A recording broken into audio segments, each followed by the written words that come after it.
If you like the video, make sure to like, subscribe, and comment for more videos like this. For those of you who have had sightings of cryptids, creatures, Mothman, Bigfoot, or crawlers, etc., share your stories with us. Stories from old-timers about wood devils in the deep woods. 1930s New Hampshire. Many years ago I lived up in Coos County in New Hampshire. Some of the old men would talk about things called wood devils that live in the woods. There apparently were a lot more of these creatures back in the 1930s than there are now. These wood devils were tall and very skinny. They are gray-colored and very hairy. I guess that people saw them mostly when they didn't expect to. They stay in the deep woods. They can run very fast. When a person walked through the woods, he would nearly walk into one before he spotted it. They hide by standing upright and still against a tree. As a person approaches it, it will stand against the opposite side of the tree.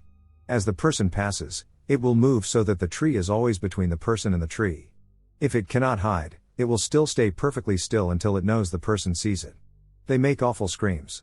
They have a semi-human shape, but their faces don't look at all human. I have never seen one, but the people who said they did were regular churchgoers and would strap their kids for lying.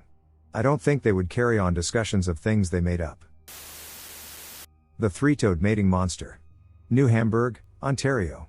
A mysterious monster plagued the 1800 residents of the town in 1953. Over a 2-year period, the beast was spotted prowling the area at night at the same time of year, looking for a mating companion. Residents became too afraid to walk around at night and would panic if they heard a noise outside their houses, fearful that the unimaginable had come to their own homes. But what was the unknown creature? Police Chief George Thomas confessed that he was not sure what the animal was, but that he was determined to fill it full of lead. He reported how he had previously taken a shot at the creature along the banks of the Nith River but that his bullet missed its target. Thomas described how the animal was 2.5 feet long, 6 inches in circumference, and had a long body and tail. The tracks it left behind showed 3 claw marks. Whatever it was, Thomas was adamant it was not a bird. So the mystery of the unknown creature's species remained unknown, as did the answer to one pertinent question: what could such a monster want to mate with? Dude. This gives me chills to write. My 2 best friends and I were on a fly fishing trip through Oregon, Rouge River, and back down through northern CA on the Pitt River near Burney Falls. Like 20 miles down a dirt road. We were so deep in the woods, and we were so spooked the next morning that my 2 best friends and I didn't talk the whole way home. We were fishing this canyon for like 8 to 9 hours, and honestly it just felt off the whole day. We returned to camp. We were about to make food at, like, 7 p.m. It was July, so it was still light. We had a campfire. We heard some branches breaking and rustling, then out of nowhere there was this roar, like no animal can make. It shook our chests, it was so loud. It was guttural. It was not a mountain lion or bear. Then a full-size buck gets tossed into our campsite, sliding on its side, and then crashes through our campfire and just kind of hangs out with us for a second. We looked to the tree line, maybe 20 feet from us, where the deer came from, and there was a ducking beast. I don't know what it was, but it wasn't a bear. I can only describe it as Bigfoot. It was an 8 to 9 feet, maybe 10, tall gorilla, but just the way it stood, you could tell that it walked on 2 feet and didn't use its arms like a gorilla. There was another fly fishing group down the way, and they ran over and were like, "Holy duck, did you see that thing?" We were trying to talk ourselves out of what we just saw. Despite having our own tents, my 2 friends and I shared a campsite. The next morning we were packing up and walked to the truck, and the deer was lying there completely gutted. Ribs split open. We bounced, and the whole 4-hour drive home just felt so scary. Even at the gas station, we refused to leave each other's side. The Legend of the Dover Demon. Massachusetts. In April 1977, 17-year-old William Bartlett was driving down Farm Street one spring evening with 2 friends. It was dark, but the headlights of the car illuminated the road in front of them. But in the corner of Bartlett's eyes, he spotted something disturbing: orange eyes staring in his direction. Bartlett's encounter with the bizarre creature dubbed the Dover Demon kickstarted a mystery that has persisted in the decades since that evening. The strange orange eyes glowing at him were not the only aspects of the creature Bartlett observed that night. The beast had an egg-shaped head, with no hair, nose, or mouth, and its skin was also orange. It was approximately 4 feet tall and had long, spindly fingers. When Bartlett spotted it, the creature was crawling along a stone wall beside the road. The confusion over the encounter quickly escalated into panic, and Bartlett promptly left the area and returned home with haste. Unbeknownst to him, the same creature was spotted by somebody else later that same evening. 15-year-old John Baxter reported seeing the monster as he walked home from his girlfriend's house. And a day later, at around midnight, it was seen again, this time by 15-year-old Abby Brabham and her boyfriend. All sightings were within a mile of each other, and all the witnesses did not share any known connection. After the strange sightings, a local self-appointed cryptozoologist named Loren Coleman interviewed the witnesses from that night. Their testimony convinced him that the sightings were not hoaxes. The area in which the sightings had occurred was also known to have been immersed in unexplained activity. Coleman believed that something special had visited Dover that night. But the 3 sightings in 1977 were the only ones reported. What happened to the Dover demon, and what it actually was, has remained a mystery ever since. Short white humanoids in the forest. I know you guys are going to think that this is funny, but I swear to God I'm being dead serious. I live in the Atlantic Canada area. I just got off my bus, and I'm making my way down to my house. My property is a bit big, so it takes around 2 minutes to walk over to my house, and as I'm walking down, I see these 2 short, pale, white, humanoid-looking things standing on 2 legs by the edge of the forest. I am about 30 meters away from them, and clearly they saw me first because as soon as I saw them, they were running away along the edge of the forest.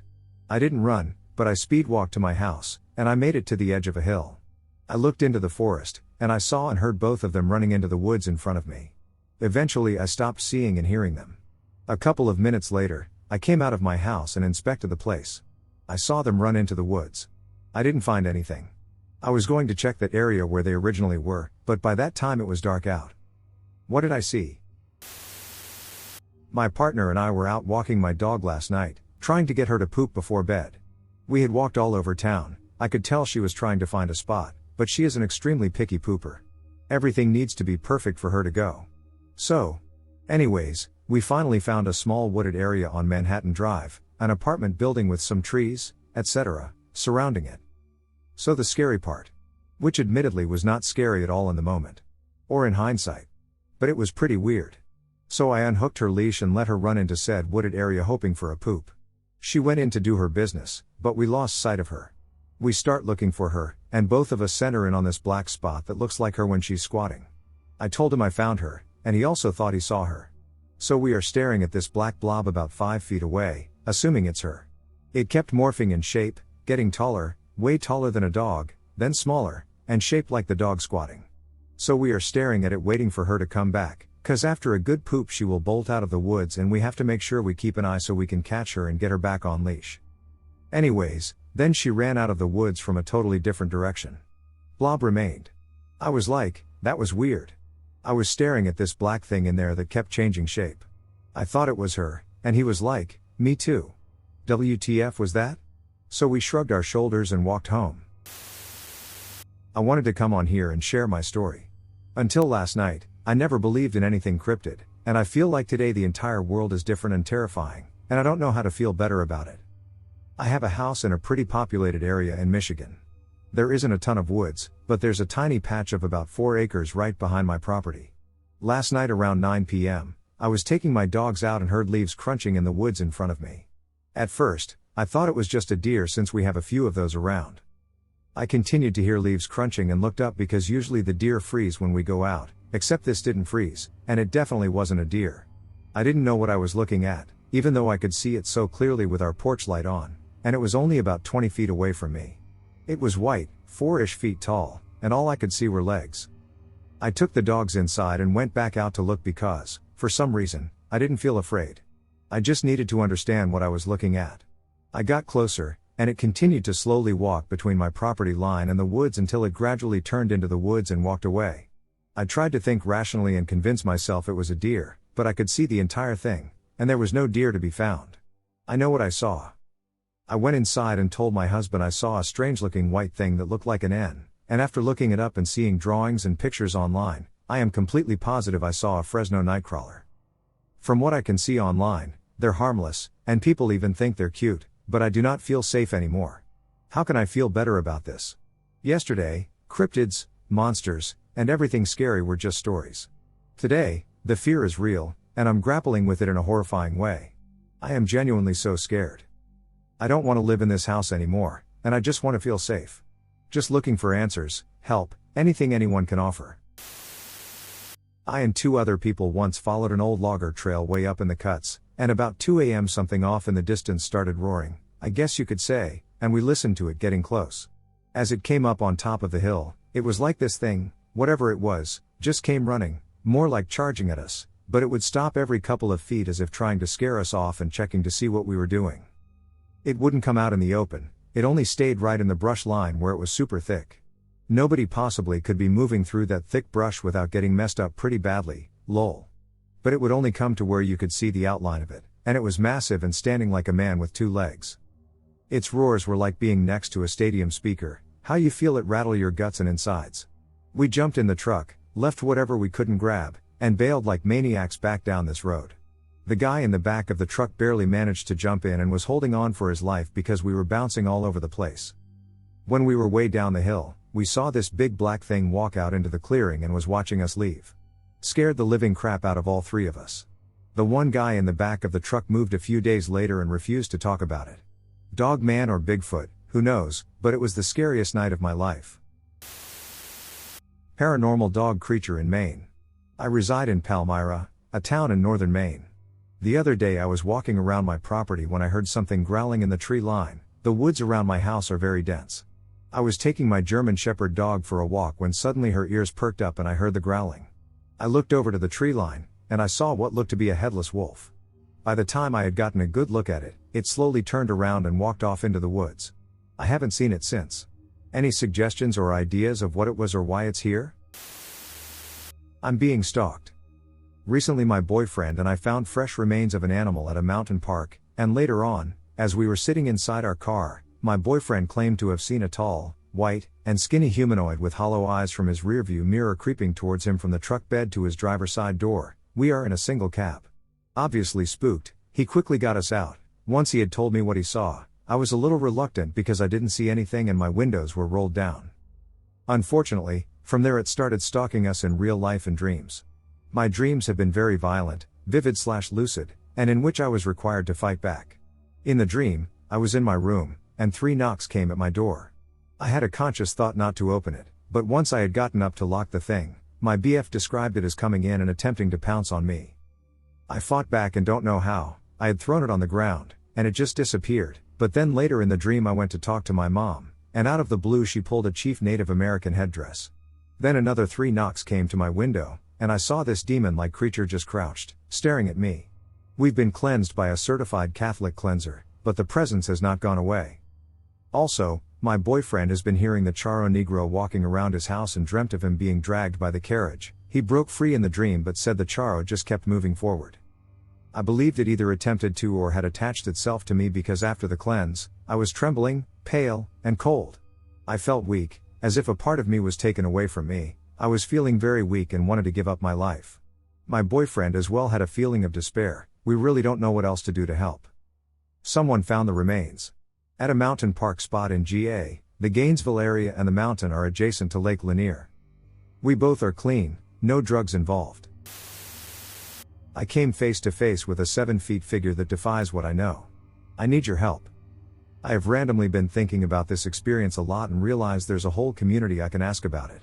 For a little bit of background, this was at my family home when I was a teenager in rural Indiana.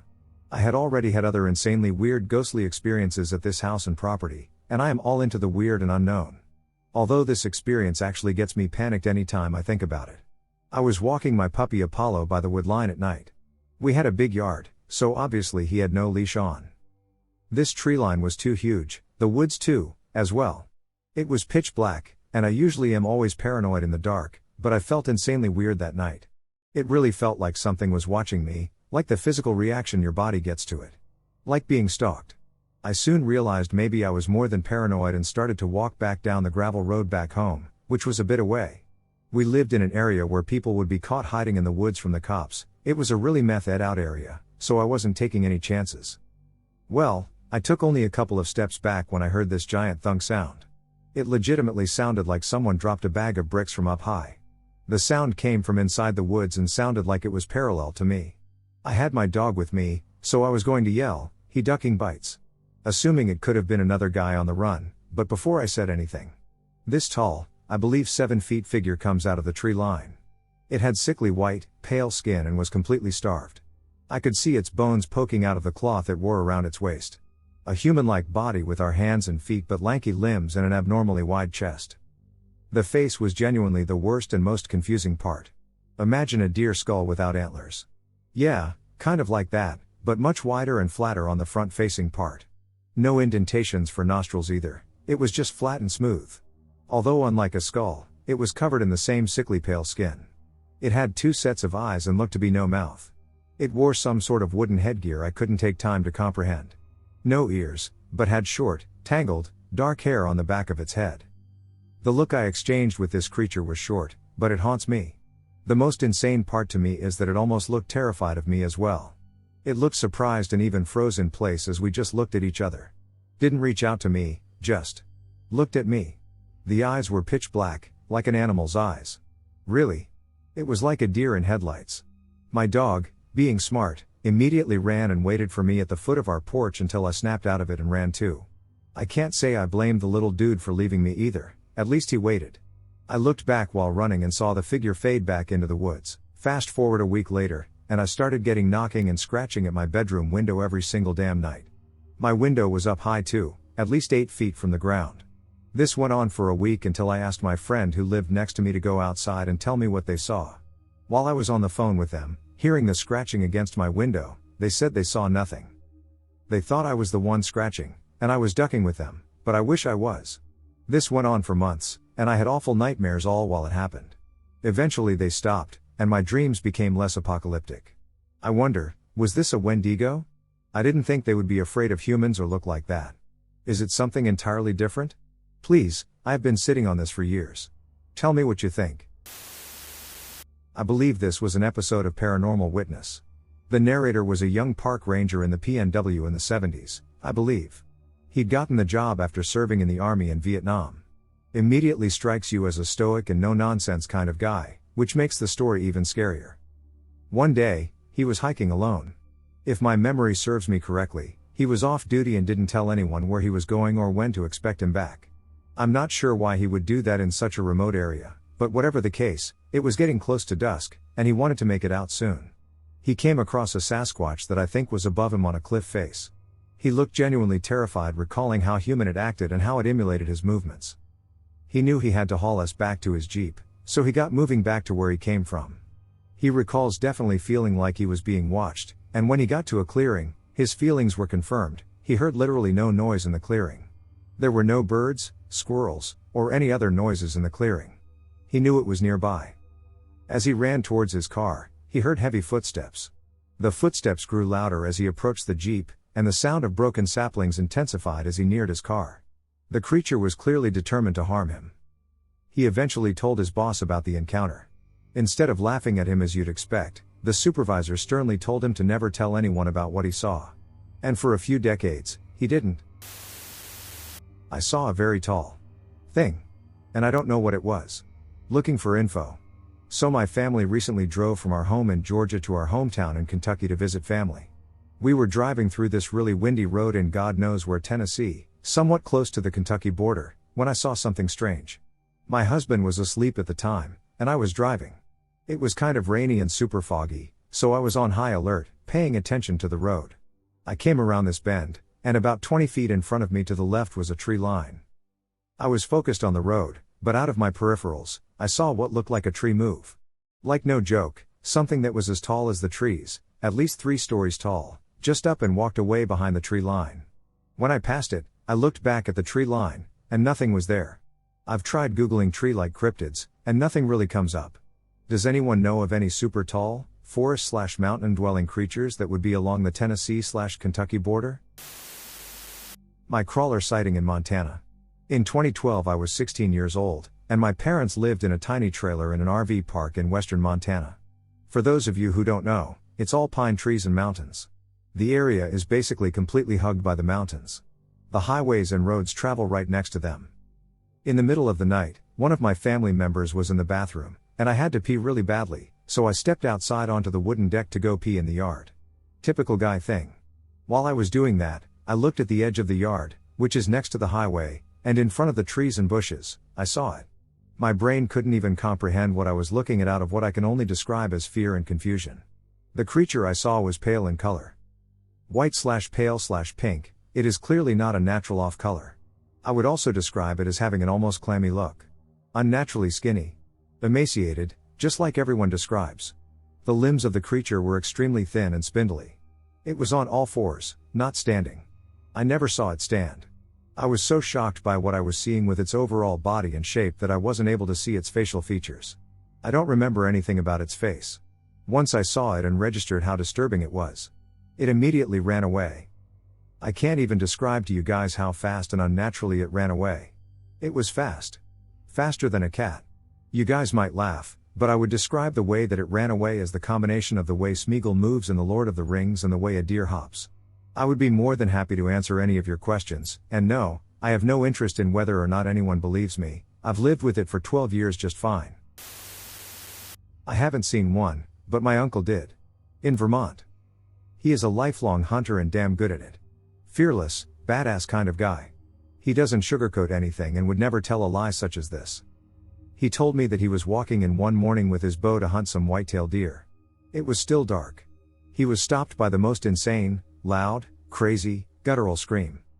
My uncle said that it was no animal he had ever heard. Not a mountain lion, bear, bobcat, etc. He said that it was so loud, and he could feel the volume of the scream through his whole body. After the scream, he said it took off in the opposite direction, crushing and breaking any trees in its way. He said it was the loudest animal he has ever come across. He could feel the footsteps reverberating at his feet. I worked at an office maybe 5 miles from that area, night shift. On 3 separate occasions, I heard some whoop noises and loud rock or tree clacks. Across the main highway from our office was a river that had thousands of acres of big woods on the other side. I heard these noises after his story. I trust him, and the fear and seriousness in his face when he told me the story has me convinced. I still don't know what I saw that night. This happened around 10 years ago now when I was a wee little teenager. To this day I'm not entirely sure what I saw. Anyone who can help me identify what I saw that night is appreciated. For brevity's sake. Friend, T. Friend's mom, L. Friend's stepdad, S. This was in northern/mid-me. We drove around a lot that night, and I don't exactly remember where this was. I was hanging out with T, who was going to be moving out of state soon. As a kind of last hurrah, T, L, and S all decided that we would spend the night taking pictures in graveyards to try to capture pictures of orbs. There was a graveyard that one of them said they'd been to that was super creepy and cool. It was about an hour away and in the middle of the woods. Obviously a fantastic idea after midnight. We reached the road that this graveyard is supposedly somewhere on. The road is dark again. It's like 1 or 2 a.m. at this point. It's a thin, one-laned, dirt road and is framed on either side with walls of trees. The graveyard is only supposed to be about 10 minutes up the road. So we drive. And drive. The GPS starts acting up and saying we were still at the beginning of the road. We've been driving for almost an hour at this point. I'm trying to not show T that I was freaking out since I think I'm too cool to show fear, but I'm getting a chill up my spine at this point. S, who's driving, doesn't notice or care, just keeps driving, irritated that we're lost. T and her mom just sit there, as tense and uncomfortable as I am. As I start having a low-key panic attack, L starts telling S, we need to turn around. Now. Turn around right now. S sighs and pulls a U-turn, barely able to with a little bit of grass on either side of the road before the walls of trees. We're driving back the way we came, and the GPS suddenly shows that we're at the graveyard. S starts saying how we should turn around because otherwise it's a waste of gas. Less than 5 minutes after we turn around, this thing crosses in front of us at an inhuman speed, visible only for a few seconds. It was humanoid, very lanky, I want to say around 5 feet 5 inches half tall. It was scrawny, its skin taut against the muscles it possessed. It was naked and hunched over, kind of like an ape, its long arms dangling, the knuckles of its fingers, scraping against the ground. It was a mottled gray and almost looked like its skin was cracking with darker gray. Its face was a bit longer than a human's but not by much. And it had bat-like ears, which weren't huge but were definitely sticking up past its skull. The eyes were definitely bigger than a human's, but again not by a significant amount. I'm pretty sure they were black, but honestly I just know they were dark. It crosses the road and disappears before it's out of sight of the light. S doesn't react, but L and T start freaking out with a lot of "Did you f***ing see that? Yeah, what was that, M.A.? I don't know, my god, what the f? I sit there shocked, and they ask me if I saw it. I nod slowly but refuse to tell what I saw first as I wanted to confirm it.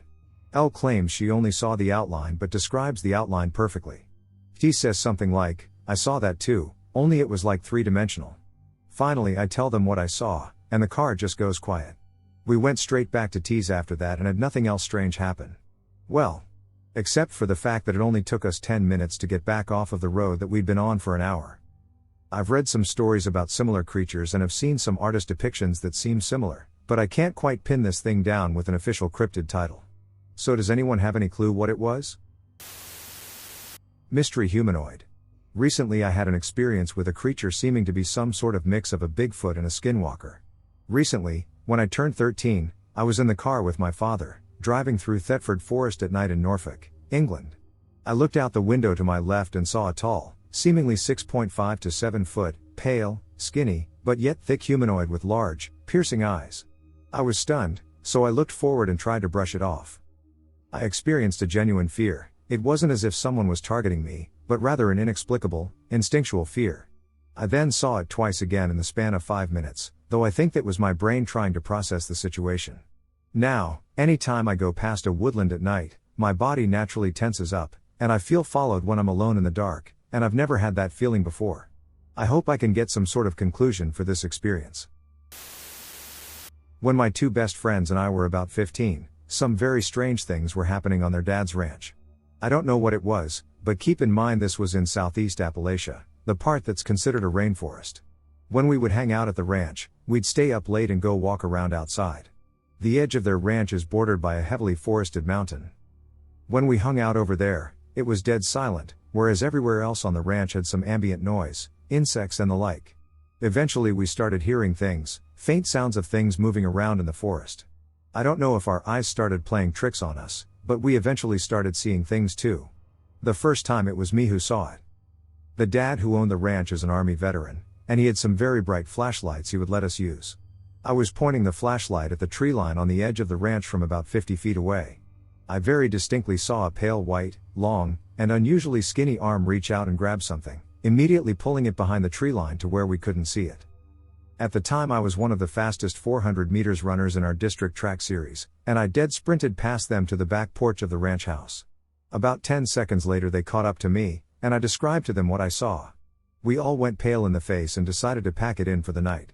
However, this experience piqued our curiosity more than anything. About a month later we went back out there in the night with flashlights.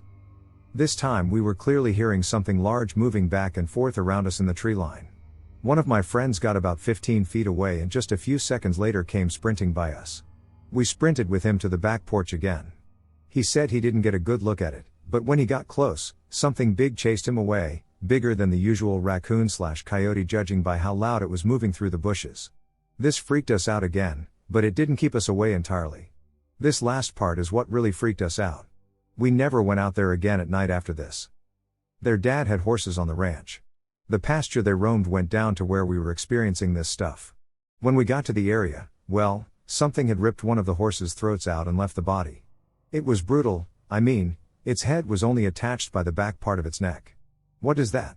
I've never heard of the predatory wildlife doing something like that and not feeding on the carcass.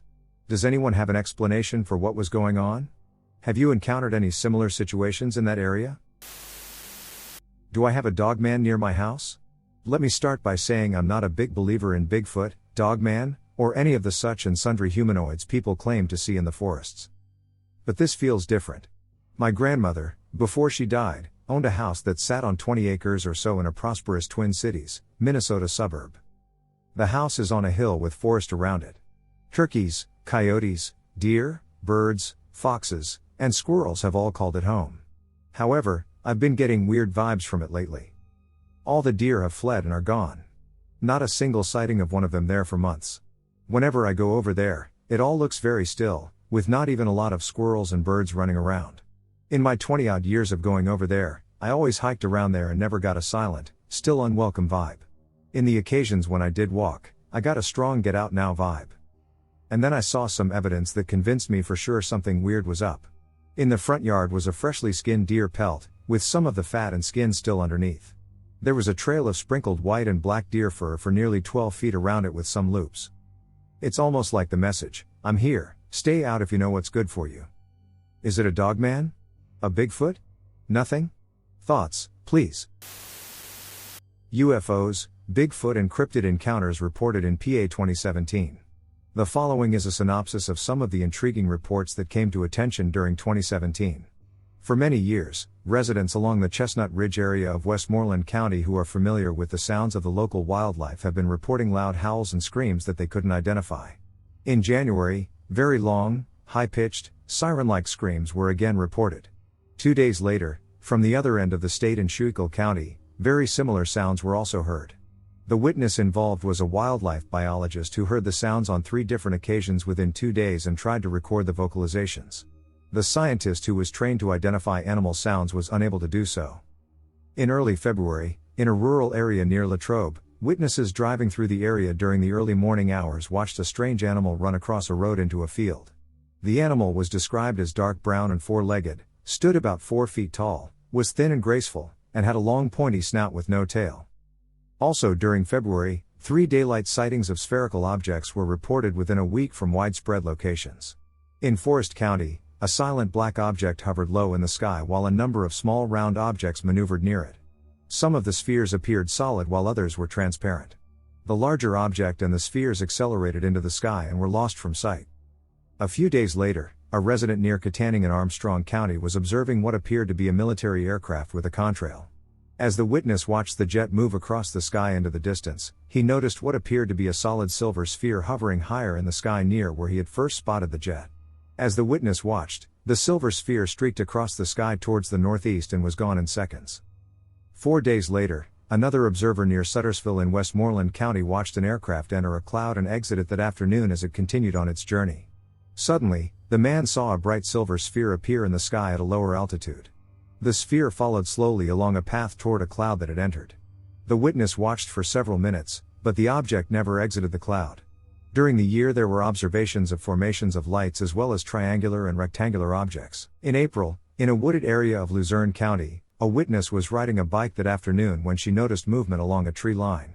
She thought it was a bear and cubs but was startled when it stood up and looked like a 7 to 8 feet tall gorilla with long dark hair.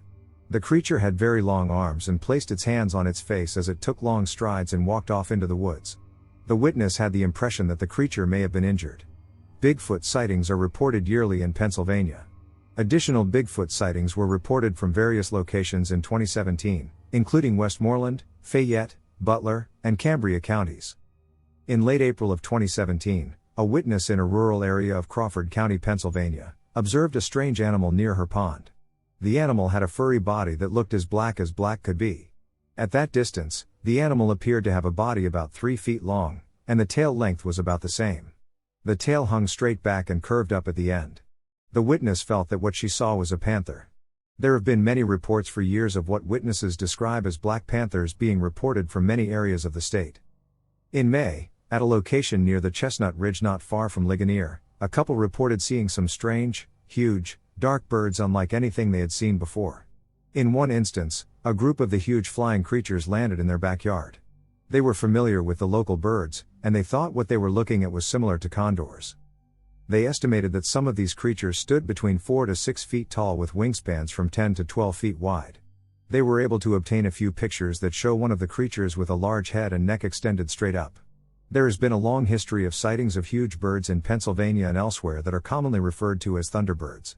Numerous such sightings have been reported over the years around this same area. I live in Utah.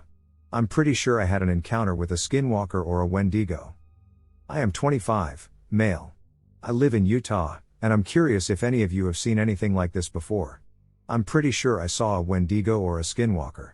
I know it sounds strange or crazy. I don't really believe in those things, and I'm regularly skeptical when it comes to the paranormal. This happened to me when I was 17 and in high school and living with my parents. My house at the time was in a tiny town. The backyard faced open empty fields and mountains for miles before you reached another civilization at all. My best friend lived next door and shared this field as our backyard in a way. I have to explain that his house was built on a different street that ended in the field with a small cul-de-sac. I think there was supposed to be more houses built down this street to expand the town, but they clearly never got around to it. So his driveway was basically in this cul-de-sac even though no other houses were built there. This matters later in the story. I used to stay the night at my friend's house a lot in high school because I didn't have the best relationship with my parents. Every once in a while we would wake up to hear dragging and a weird gargling sound from the back porch. His room was a basement room with a window well to the back porch. It would happen maybe a couple of times a month, but whenever we had the courage to check, nothing would be back there. This happened for years. One night haunts my friend and me to this day. My friend was getting ready to move, and we would stay up all night playing games and watching movies. We decided to go on a music drive to just vibe. So we hopped in his truck with high beams and swung out of the driveway, turning them on toward the field to use the roundabout. The light illuminated this thing. It looked like a person, but it wasn't. It was naked on all fours. Abnormally large, particularly its limbs that seemed to fold under itself in an unnatural way. Its pale skin clung to it like it had to be stretched onto it. But the part that still sends shivers down my spine is its face. Its jaw hung open to this gaping black maw, like a snake unhinging its jaw to eat. Its black eyes glistened in the light as it looked at us. But just as it turned to see us, it quickly scurried backwards almost like it was on rewind into the brush of the field. My friend and I were pale as ghosts. We both looked at each other like, "Did you see that too?" We were shaken. Let's just say we tried to have a good rest of the night, but we couldn't believe what we saw. We ended up just sitting there in his basement with guns ready and waiting to hear the gargling and dragging again, but we never did. I apologize for the lack of climax, but it's the truth. I now don't live in that town anymore. There are times when I visit there, though. That empty field still feels like it's watching and waiting. Even though I can't see it, I can still feel like it's out there. There's something stalking the woods around my house. Northern Michigan. I live in northern Michigan, and I just want to get on here and tell some little stories that I have experienced while living here to maybe get an idea of what exactly it could be. I know it's not human, though that's for sure. I live in a small town just below the Upper Peninsula and around 25 minutes from Mackinac, and I live in a small neighborhood near the more countryside with the fields and all that. I have a giant field next to my house, and my neighborhood wraps in a small circle with a small woods in the middle. Also a big woods across the road from my house where this story takes place. Pretty much woods everywhere, though. This happened around 2 to 3 years ago on a school night around 5 p.m. when I and my friend, who is also my neighbor from the woods across from me, decided to go exploring in the woods across the road. Now at the time we didn't know, but it was private property. At the time we were like 12 and 13, so we were just being dumb. When we crossed the road to go into the woods, I noticed these two darker figures on the hill of the road. At the time I didn't find it strange because there was a little house up there on the side of the road where these guys lived, so I assumed they were just doing their own thing until I started staring more and noticed something strange about them. They were about, I want to say, a little over 6 in height, so pretty tall, but the odd thing was when they walked, it's like the back of their knees unnaturally bent backwards when they walked, almost like they had some noodle legs or something, and they walked into the same woods just farther up the road. Now I don't know why I ignored it at the time. I know that was super dumb, especially being a young girl. But we went into the woods anyway and explored for a bit. Everything was fine, and after an hour it started to get dark, so we wanted to head back home because it was a school night. We went pretty far into the woods and got a little lost. We kept going in circles, and we knew this because we kept coming back to the same marked tree a few times. Around the 4th time it happened, we sat down on this log for a minute to just take a look at our surroundings and try to get home before it got any darker. And that's when things turned bad fast.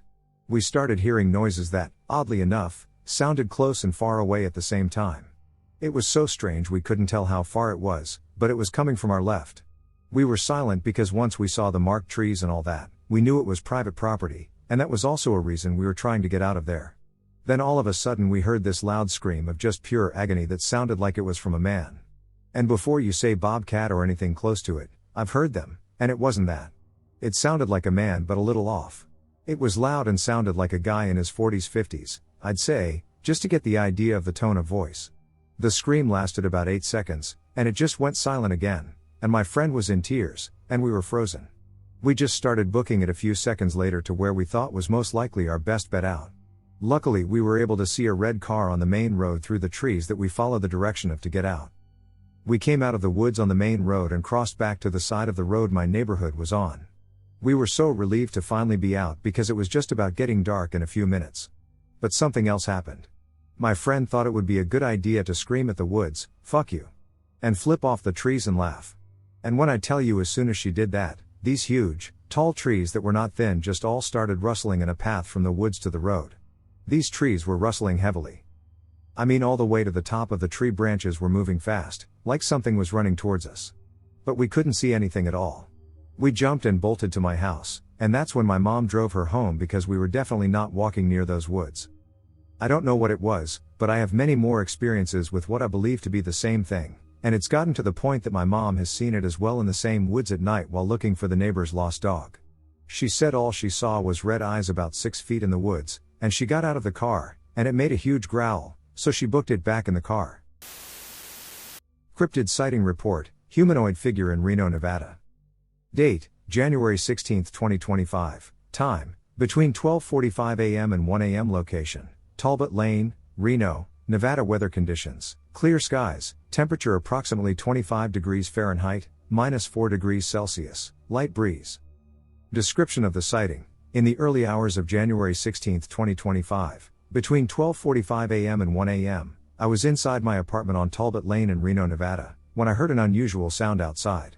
The noise resembled shrieking, similar to the high-pitched sounds raccoons might make, but it was distinct enough to catch my attention.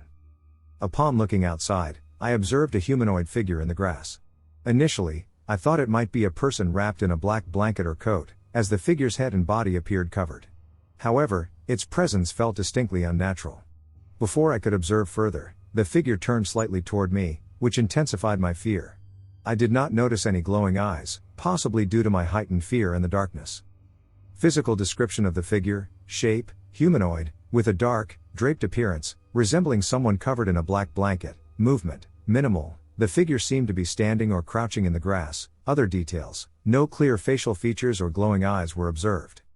Emotional response: prior to seeing the figure, I felt an overwhelming sense of dread and fear, as if I instinctively knew something was amiss. This fear intensified upon seeing the figure and noticing it turn toward me. I quickly turned away, unable to process what I was witnessing. Additional context: I did not have my phone with me at the time, so I was unable to capture any photos or videos. The encounter lasted only a few moments but left a lasting impression. Given its appearance and the eerie feeling I experienced, I believe this could have been an encounter with the Mothman or a similar cryptid, though I cannot confirm this definitively. Conclusion: I am sharing this account in hopes of connecting with others who may have experienced similar sightings or can provide insight into what I encountered. While I lack physical evidence, the emotional impact and vivid details of this event compel me to seek understanding and share my experience. Lake Monster, El Chavarin. This takes place in Mexico, and there are 3 parts to it. One is what I knew before hearing one of my uncle's stories, second is my uncle's story, and third is a legend I found later on that is similar to what happened in my uncle's story and to the events I heard about the lake that left me thinking, because it seems like everything connects. It was while I was living in Mexico from 2004 to 2007. I was 13 to 16 years old. In the town I was living in, there's a lake on some hills that people go to do BBQs and hang out with family. But one of the things that caught my eye was the white crosses that were all around the lake. I asked family and friends on different occasions what the crosses were for, and they told me it was for the people that had drowned there. I was stunned because it was a lot of crosses. I was thinking that maybe they didn't know how to swim there, or the majority of people got drunk and got into the lake. But my cousins and friends told me stories that actually people that drowned there were fine. It was just people going out for a swim and starting to drown. Supposedly some of them yelled that something was pulling them down. I thought maybe it was branches they got caught on, but what was weirder to me was that when I asked my aunts and uncles, they added more to those drownings, telling me that not all the bodies could be recovered. That was weird to me because the lake is kind of big but not that big for people not to be found. There are 2 rivers that connect to that lake, one that goes into the lake and the other one where water can leave the lake, but there's a border dividing it from the lake. It's tall enough for water not to escape, but people can go over it with ease. One of the stories of people who drowned was that they were able to recover his body, but he was purple by the time they found him with slash marks across his chest and stomach area. That left me intrigued if it was actually true or if people were just trying to add on to the lake incidents. Being a teenager, I couldn't go around asking questions. And to be honest, I haven't remembered to ask when I visit. Now, I just started posting on here and wanted to post my stuff, too. My uncle's story. After I knew I was asking a lot of questions about what was going on with the lake, he told me something that happened to his friend when they were teenagers. He said that his friend had invited him to go fishing at night because that's when fish are easier to catch since they get close to the edge.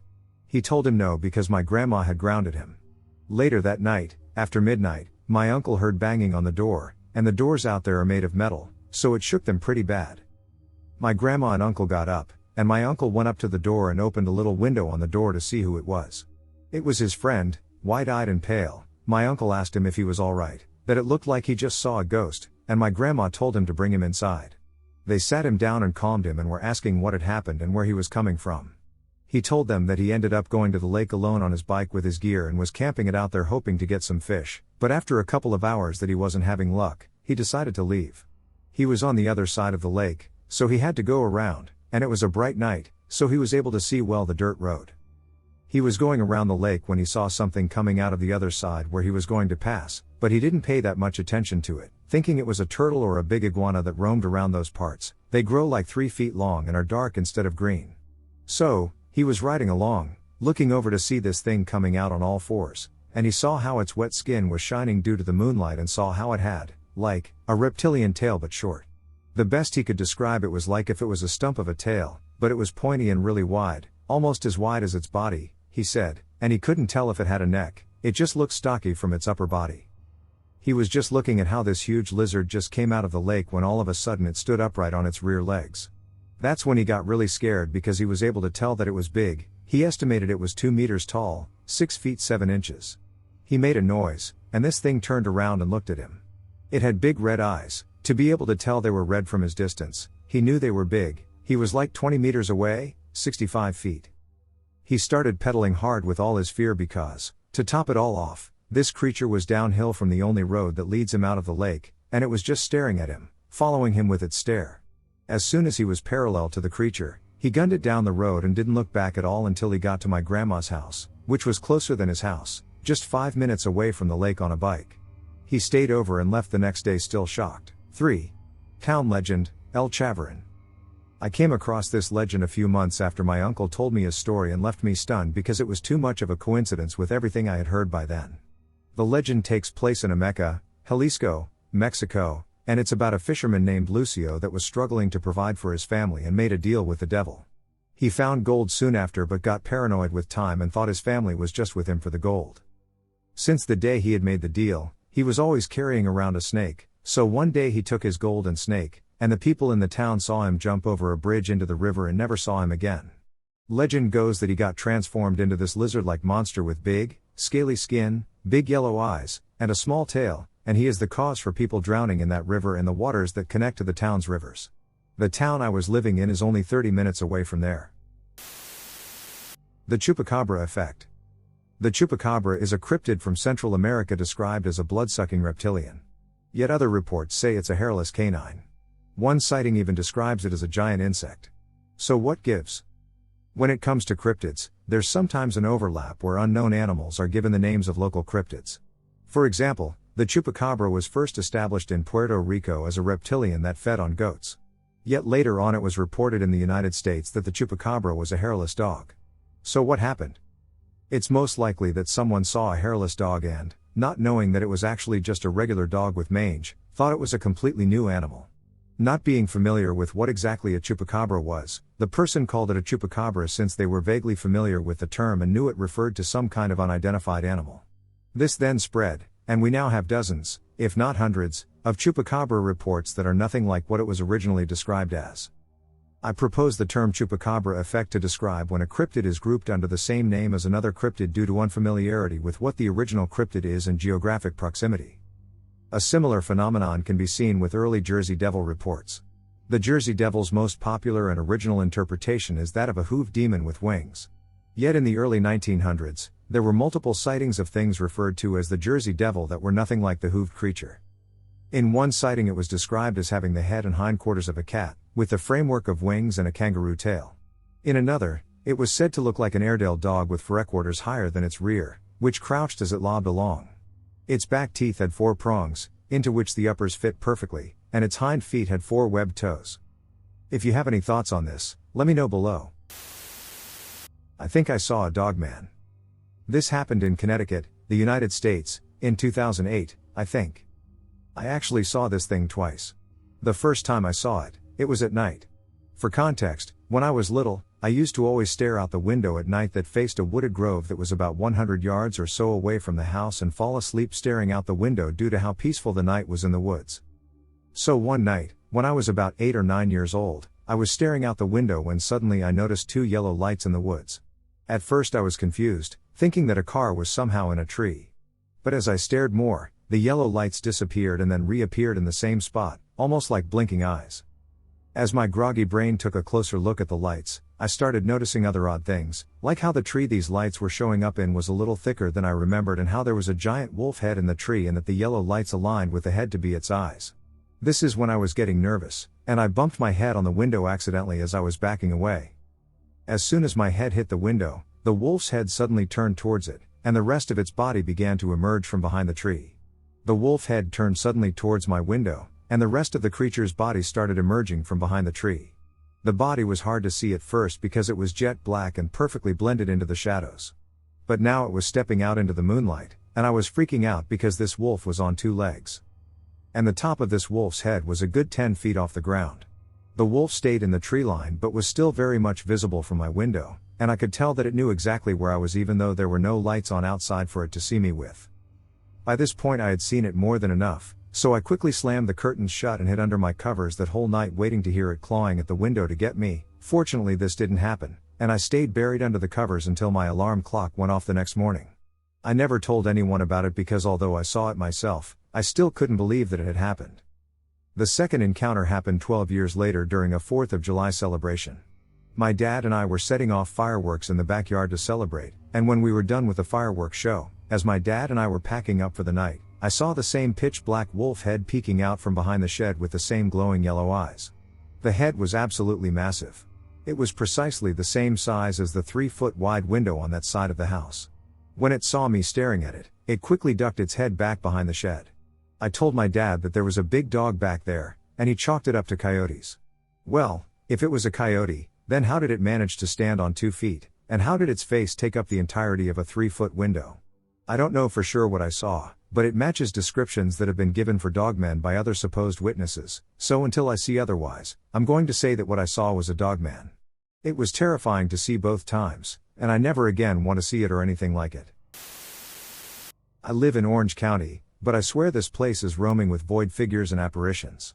I distinctly remember waking up at night in the living room at our old house in New Windsor and seeing a figure walk through the wall not even 4 feet away from me. It was like a tall male, and the body was darker than night with thousands of stars floating through its body. I was in middle school, and I wasn't dreaming or drowsy. It got my heart racing, and my vision was crystal clear.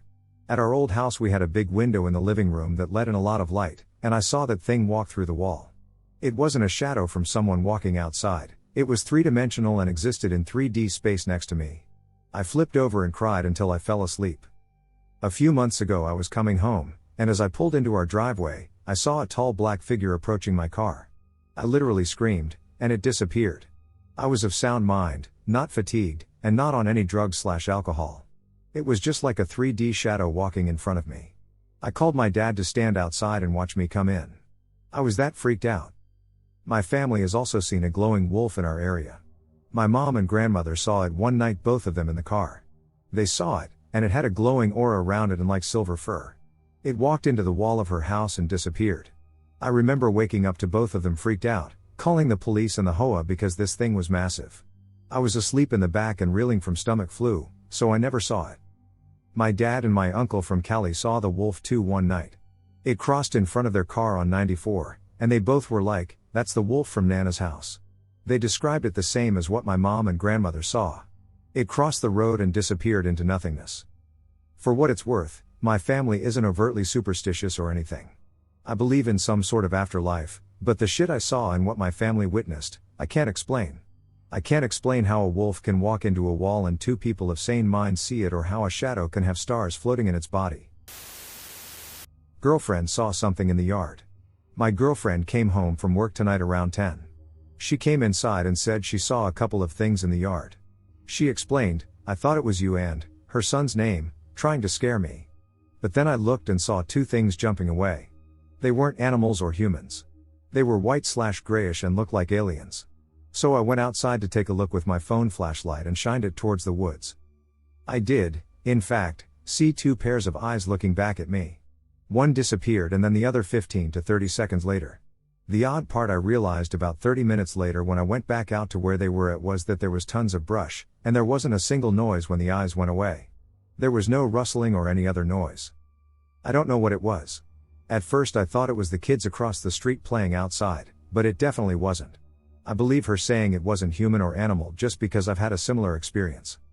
When I was around 13, I and 4 other people, who all still recall this the same way I do, saw a white thing walking down a hill near a sewer. At first I thought it was a white dog. But then it stood on 2 legs, looked over at us, then got back on all 4s and ran towards us. We all ran away and didn't see it any closer. My house was close through a 3-foot clearing in the trees. To put it simply, I'm just curious if anyone's seen anything similar to either of those. I'm not too scared myself because I've seen that one thing, and a UFO of sorts, and don't see it as scary at all, more of a cool revelation on life. My girlfriend, however, is terrified, saying they were a sign from God/fallen angels to get her for her sins or something. I told her it was either a legit animal, and if not, it was a new creature in the wild that wouldn't harm us because it's just another creature. So, I had bought a house in the mountains, in a quiet, established neighborhood within walking distance of the town center. After moving in, I was adopted by a cat. She was dumped by one of the neighbors, and even though I'd never had a cat, I love animals. She had been outside her whole life, 12 years at that time, so I was slowly introducing her to a hybrid indoor/outdoor life. It was October, and it had gotten chilly, so I would bring her in at night before I went to bed. She usually was waiting on the back porch to be let in. I flipped on the porch light and stepped outside. You know how you can experience a flurry of events in seconds but it feels like it's in slow-mo? It was like another part of me was watching what I was doing in slow-motion playback. And this is what happened. I felt something supernatural before I saw it. The feeling is undeniable and consistent for me, like I'm on that gravity drop ride at a carnival. The top of my head feels like a hive of bees is on it, and I am instantly and totally present. There was a gigantic black animal in the backyard. My back porch is up off the ground, with about 5 steps down, so I was seeing this from a higher vantage point. My first thought was bear, because I chase black bears out of my yard on occasion. But never the backyard, and this was bigger than a bear. It had jet black fur and was snuffling loudly on the ground as if trying to pick up a scent. The cat was not on the porch, and I wondered if this animal had snatched her.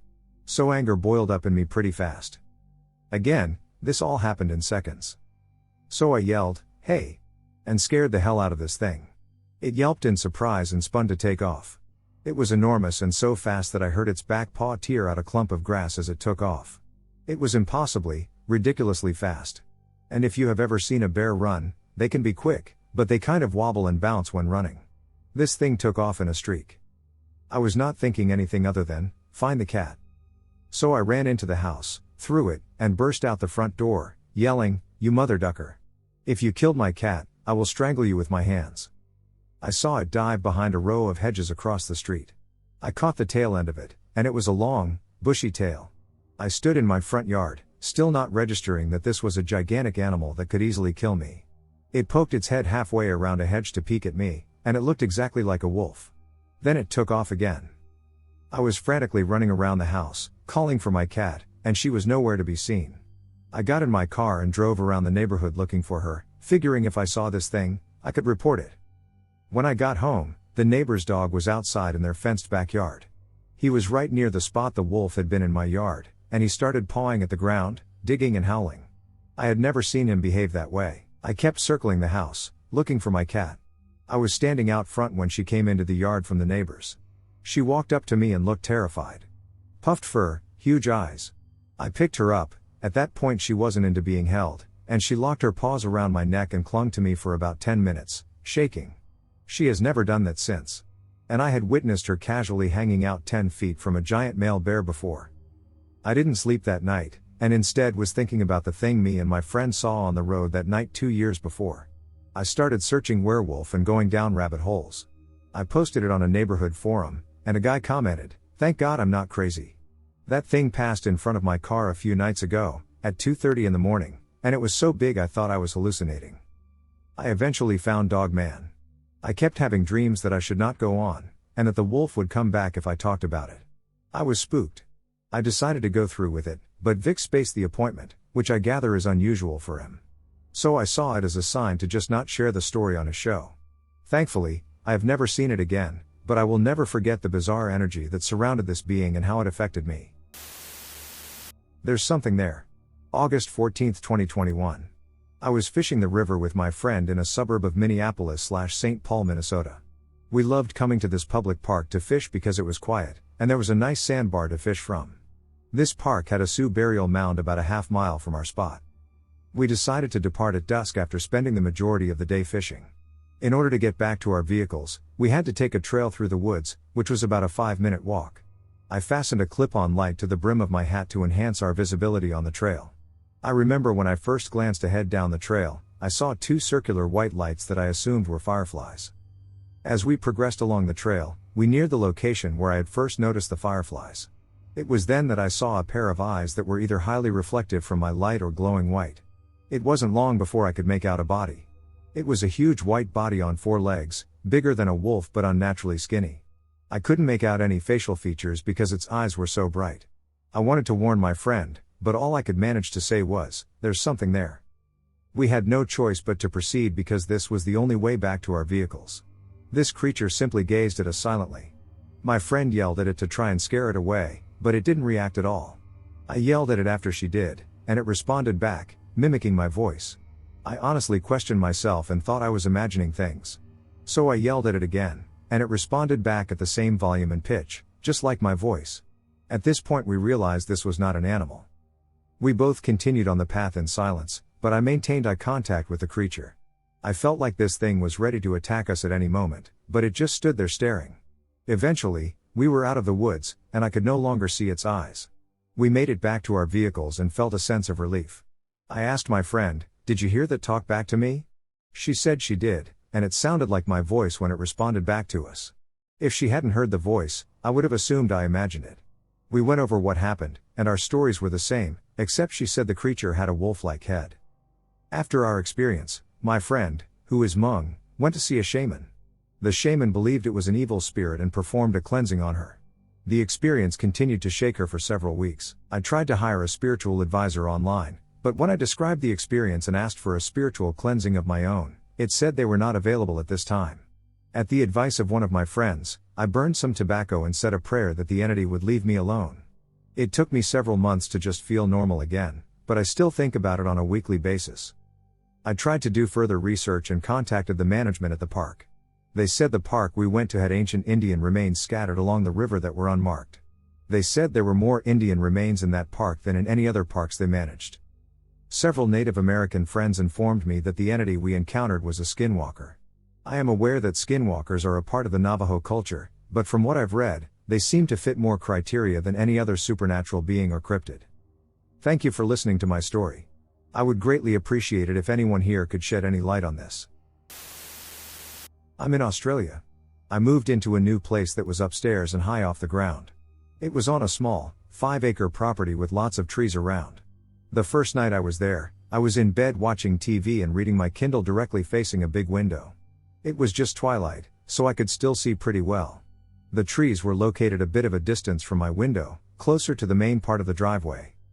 I caught movement in my peripheral vision and looked up, and there were 3 trees there at my window, bent over like they were looking in.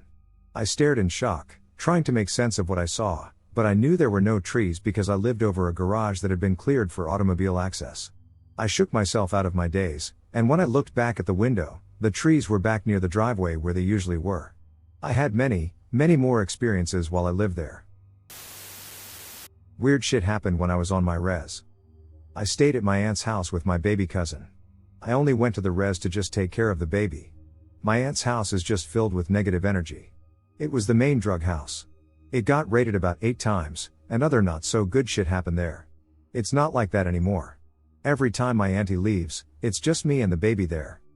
I can feel like something is trying to mess with me or baby. Happens every time my auntie leaves, but this one day while I was just watching around the house, the baby was sleeping. I heard my auntie's voice, clear as day, say hello.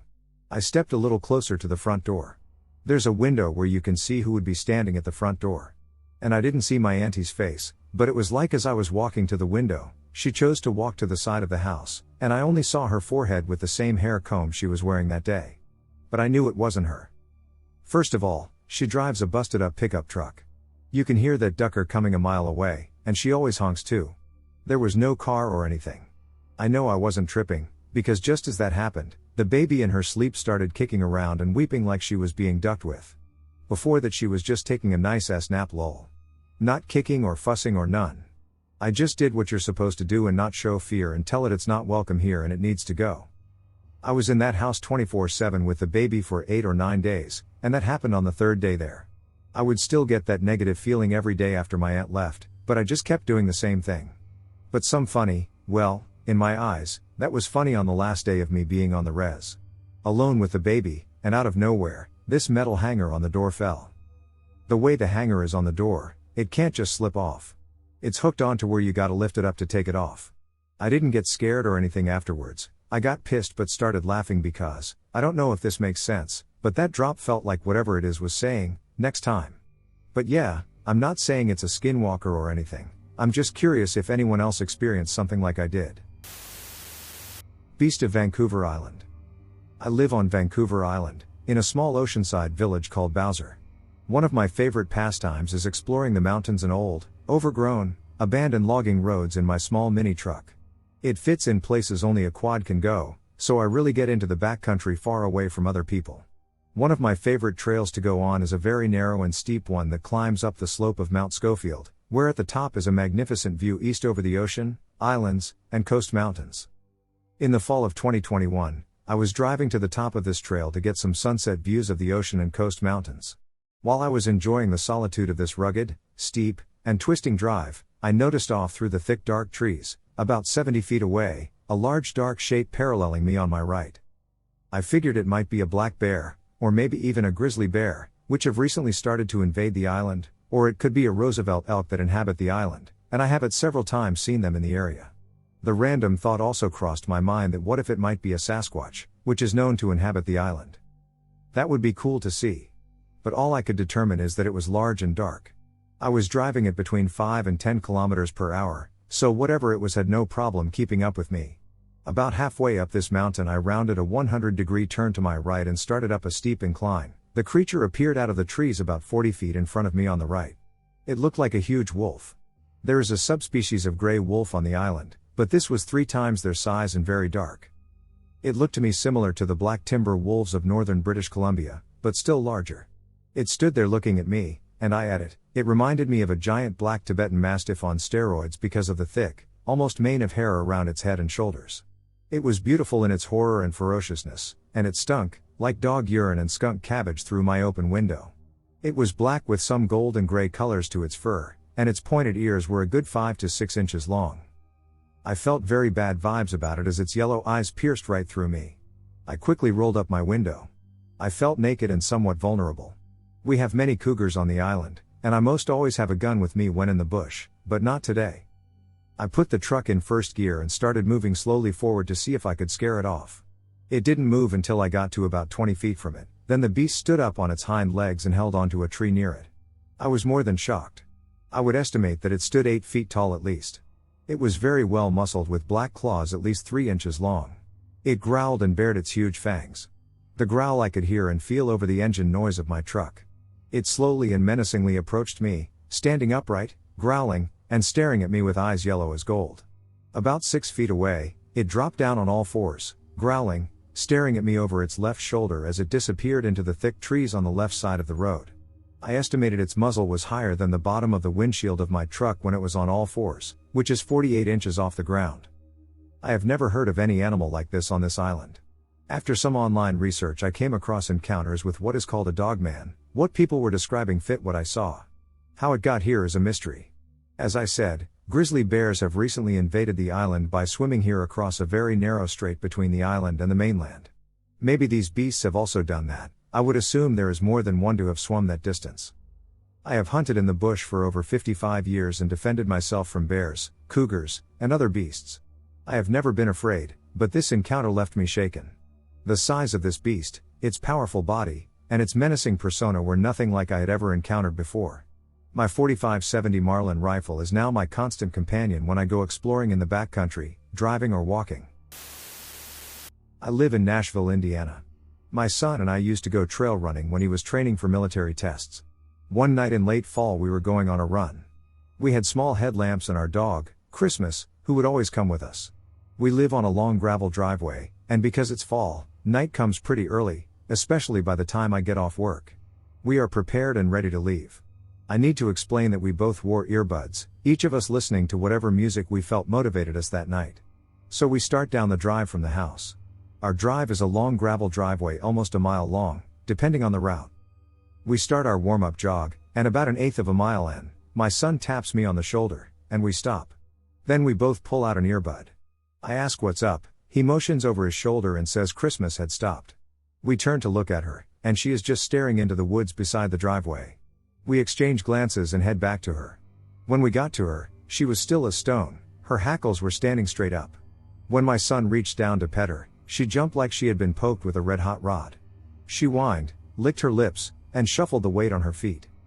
I need to give a little backstory here. Christmas is part boxer and beagle, she is fearless to a fault, and I've never seen her show fear. Also, we had just enlarged a pond on the property, and there were some pretty large piles of trees.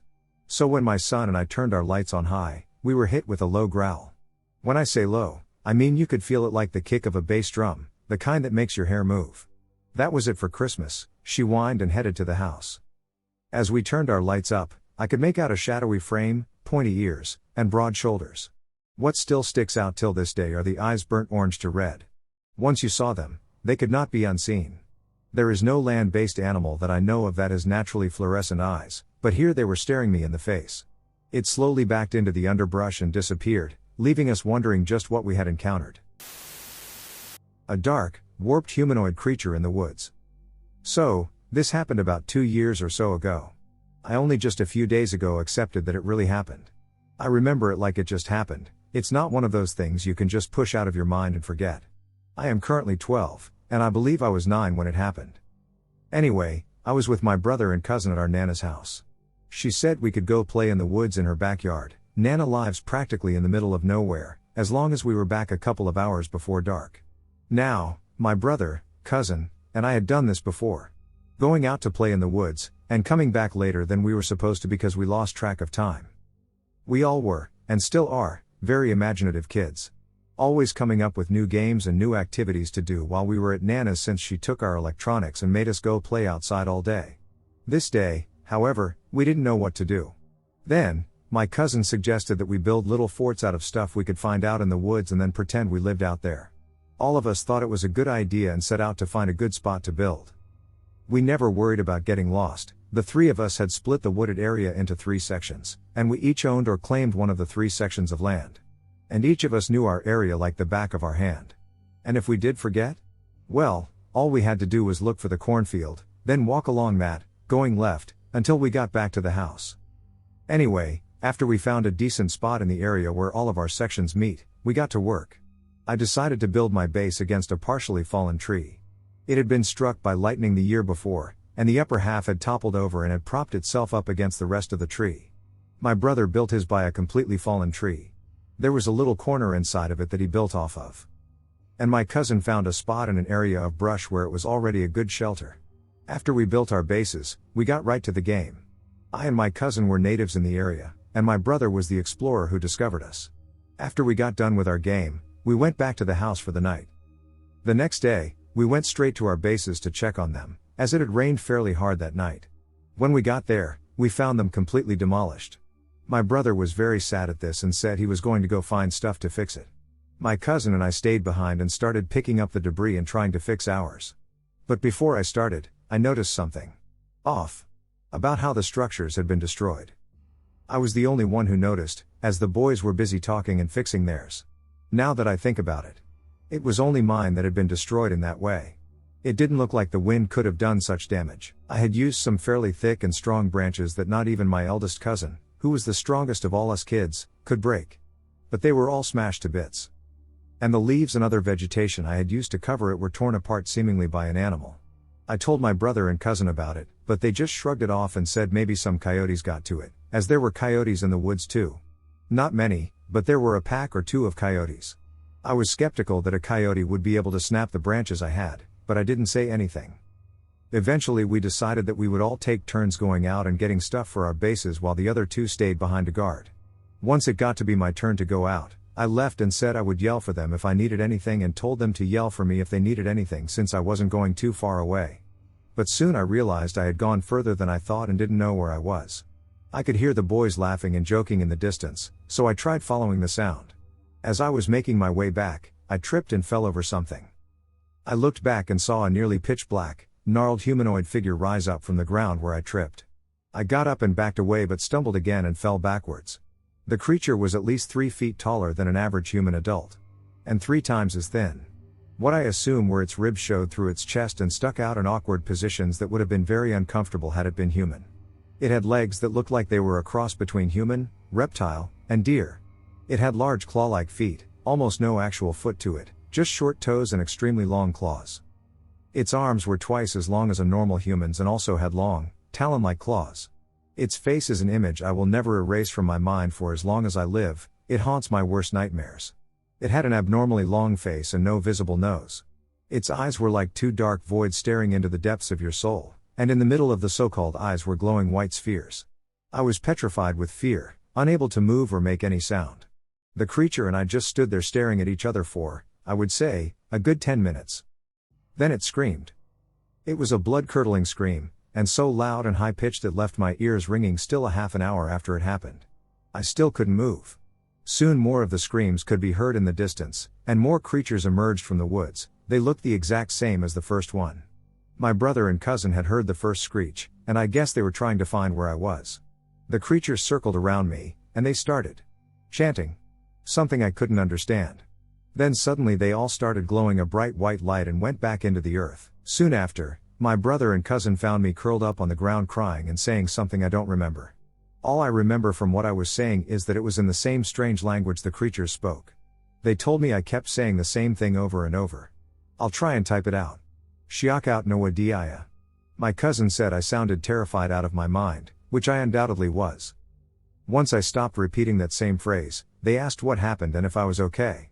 I was still in shock and simply answered, I don't know, very softly to everything they asked me. They never bring it up, but I know that they still remember. They told Nana, and she tried to get me to talk, but failed. Well, that's my story. I've never told anyone before. A mimic in the national park. So this story is weird, not because of the contents but because the settings sound like something from a bad cliché skinwalker story.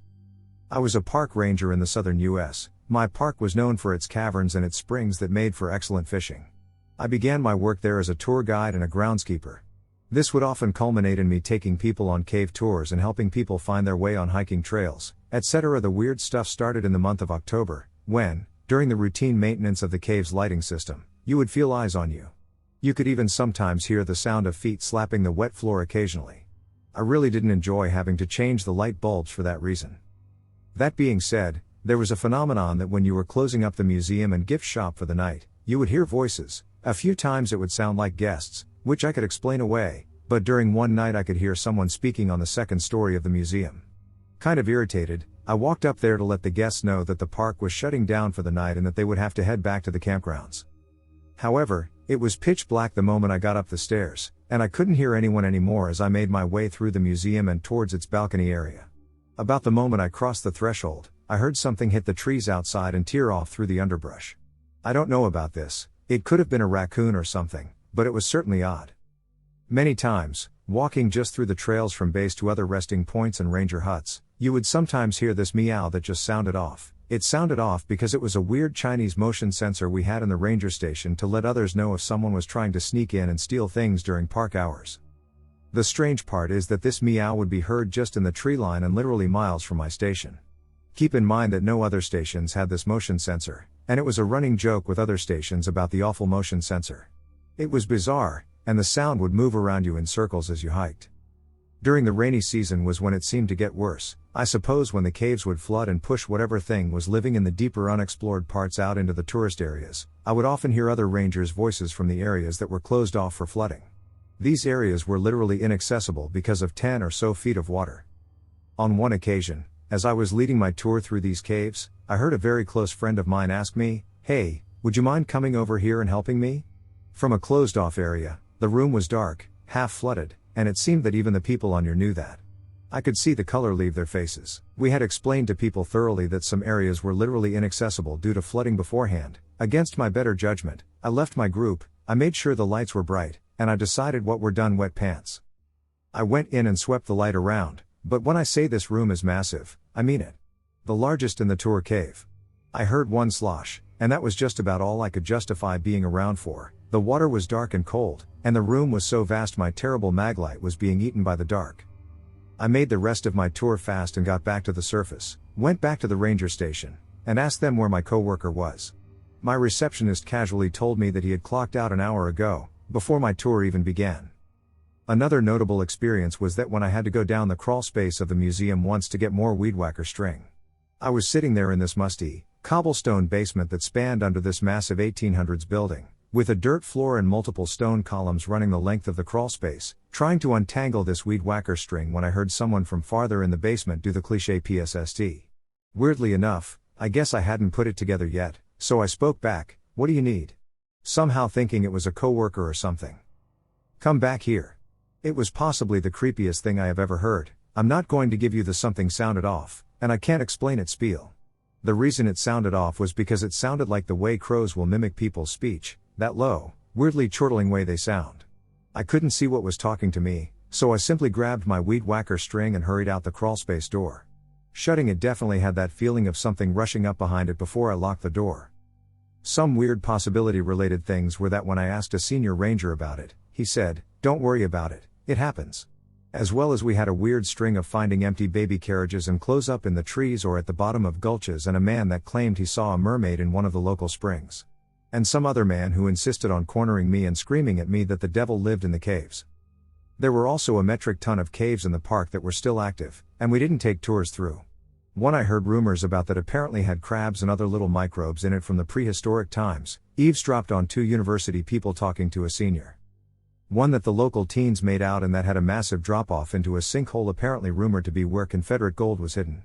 And another that had a ton of pottery and arrowheads in it, very interesting from an anthropology standpoint. These were weird times in my life, and the park, while I won't name it, had a wonderful vibe of mystery and wonder to it, although a few years later, half of the staff was laid off for selling native pottery and stuff illegally. So as you can imagine, I'm glad I moved on in time to avoid the garbage. Weird, cryptid encounter. So when I was like 12, I was brushing my teeth and looking in the mirror. And you know when you're looking in the mirror and can see the ground behind you, I saw this thing run behind me. It was probably about the size of a 50-pound dog, pure white, with a weirdly long snout, and it had this horrible energy about it. I turned around as quickly as I could, and nothing was there, but my heart was racing so fast. For context, the house I grew up in is an addition to a house built around 1880 in Central Texas, and my whole family has had weird and freaky experiences there. I ended up just trying to tell myself I had imagined it just to get my heart to stop racing, but I was freaked out the rest of the evening and for several days after. Then about 6 months after this happened, I'm telling my brother about this experience, and he tells me his best friend had seen the same exact thing, described as a medium-sized, white, doggish-looking thing, and his friend, who was over all the time, had been so freaked out by it he refused to come back to our house for several months. So even still, like 8 years later, it freaks me out, and I want to know if anyone has any idea what it might have been or has seen something similar. Northeast PA Dogman encounter.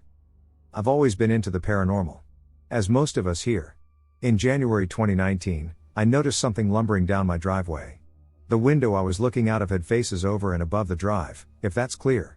For example, I can see the roof of your car, but not always the bottom of the tire. Regardless, I notice movement. I look out and see what I initially thought was a bear, nose to the ground, kind of snuffling its head side to side. Casually walking down the drive on all fours. I live in town. The front of my neighborhood faces a major highway, but the back is all state game lands. I've seen some wildlife, turkeys, and a deer here and there. And every skunk in the county apparently lives on my street. I don't see many squirrels, groundhogs, or chipmunks. Which is a bit odd. I'm not very far from the city of Scranton, enjoy, Office fans. About 7 miles from downtown. So I'm not exactly in the sticks.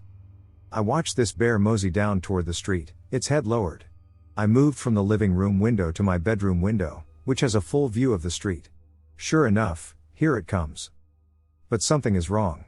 I watched this bear stand on 2 legs and casually walk out into the road. I see pointed ears and a long snout. It's got its head raised, smelling the air. I felt pee run down my legs. This was no bear. I saw it in perfect silhouette under the yellow streetlight. It was either dark gray or black. The yellow light threw off the true color. It stood without effort, looking like one fluid movement. It then walked across the road, casual as you please, and kind of hunkered down in some scrub brush.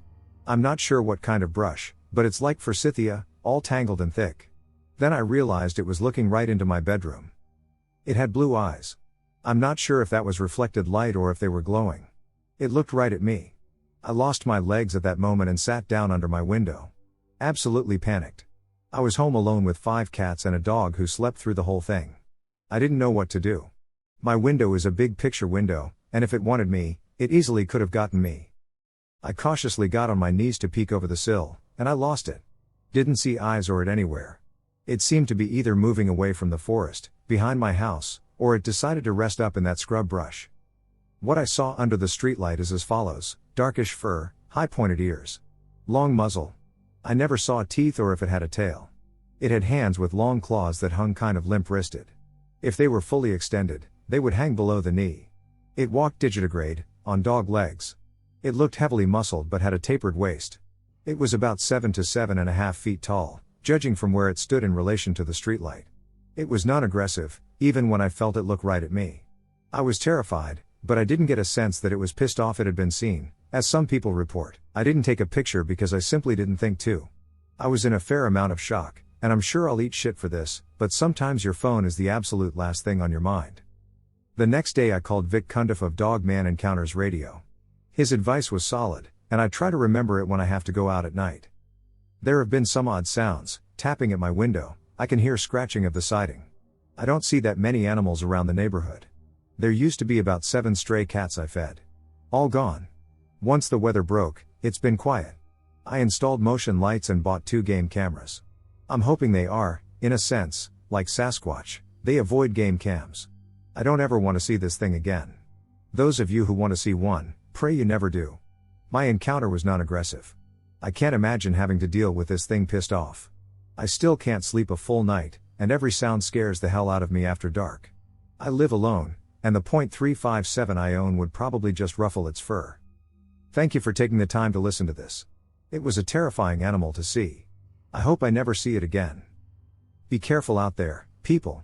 You never know what's out there waiting. Another disturbing thought: if Dogman is real, what else is? So during those more inquisitive years of going out and ghost hunting or just checking out weird creepy spots, there was one location we would frequent. Kids where I grew up would always dare others to go to this old burned out school in the countryside. Everyone was positive that it was haunted, and anyone that you talked to that had been there usually had some wild stories. The only problem is that the land it was located on was owned by the people that lived across the street from it, so you had to be very secretive, or else you'd get the cops called on you. So these encounters, I guess you would call them, happened multiple times in a few different ways. All were in the window of 12 to 3 a.m., as that was just the best time to not get caught. The school. It's kind of sitting in the middle of nowhere. Completely surrounded by woods and farmland. The only visible house is a mobile home located on the patch of land next to the school, maybe 100 to 200 yards away. The school itself is in shambles. The roof and flooring are intact, but all the windows have been busted and completely boarded up. The only way in or out is a side door that leads down a long corridor with classrooms on each side. This corridor begins with a cafeteria on one side and a gymnasium on the other side. All furniture is gone, with shattered glass and trash almost everywhere. So, my first time at the school. A couple of friends and I showed up one night and did some digging around. Almost immediately we started hearing weird noises from a room at the very end of the corridor to the right, I believe. Initially our fear was it might either be a wild animal or a homeless person, so we were being pretty cautious. We approached the room fairly slowly, only so we could check each room leading to it, and the whole time we could hear various rustle noises, thumps, and the crunching of glass. Literally the second before we turned that final corner, the noises totally stopped. Another interesting thing regarding this room is that we all had flashlights, and 2 of us were carrying video cameras, as this was really before we had phones that could take good videos. Immediately our flashlights would start to flicker a bit. Not enough to totally black out the room, but definitely enough to weird us out. That and footage specifically in that room came back very odd and distorted.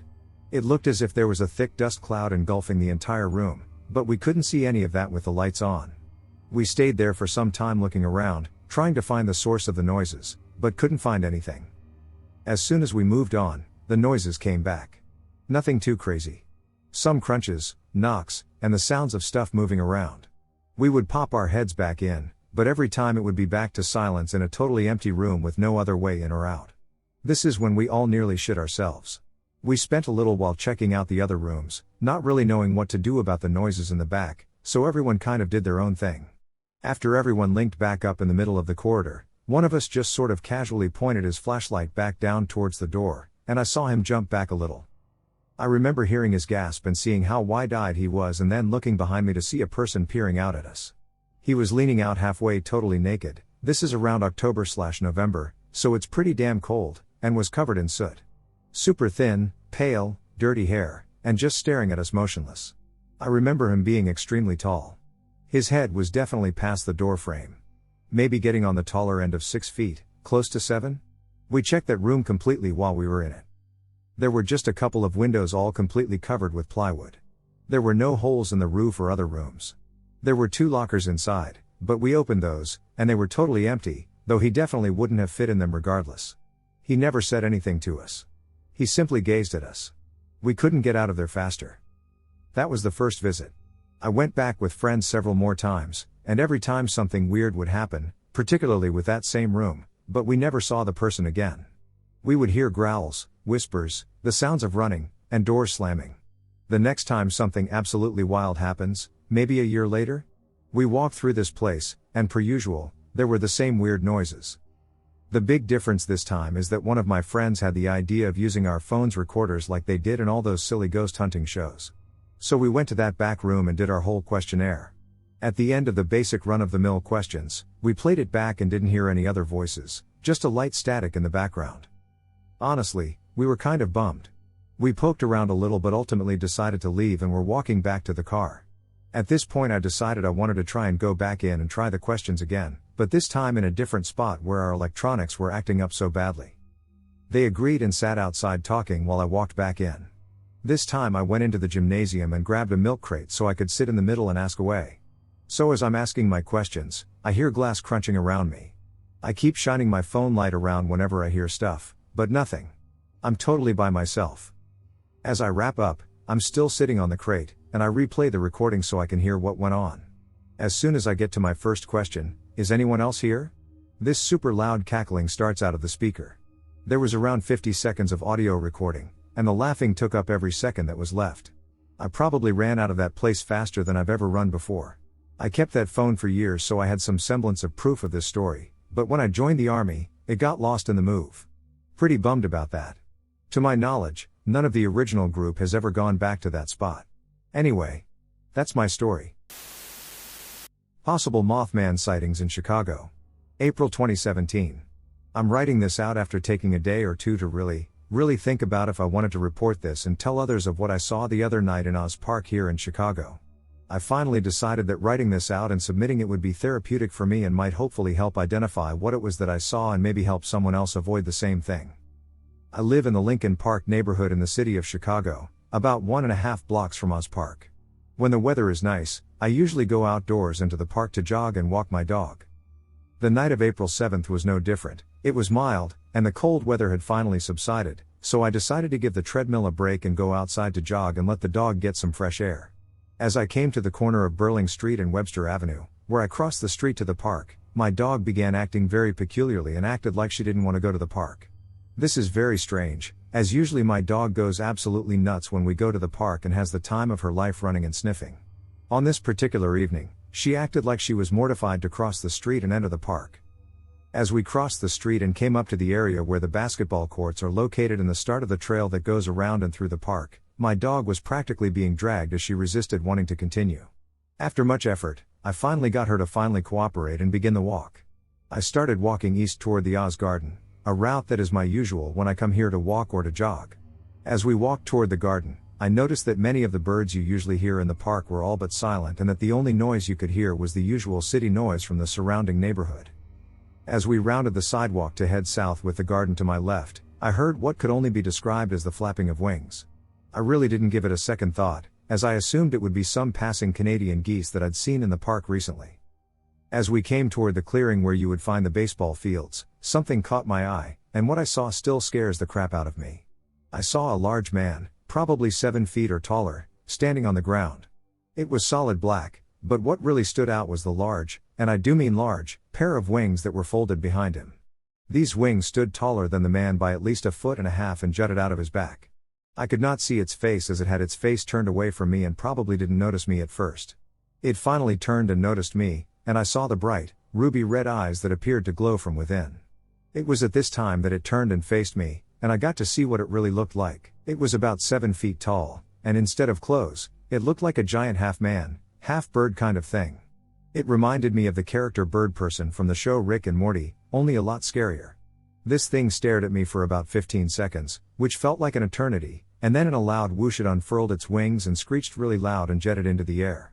These wings looked almost bat-like and were at least 10 feet across from tip to tip. I felt like this thing could see right through me, read me, it knew what I was thinking, like it could stare right into my very soul.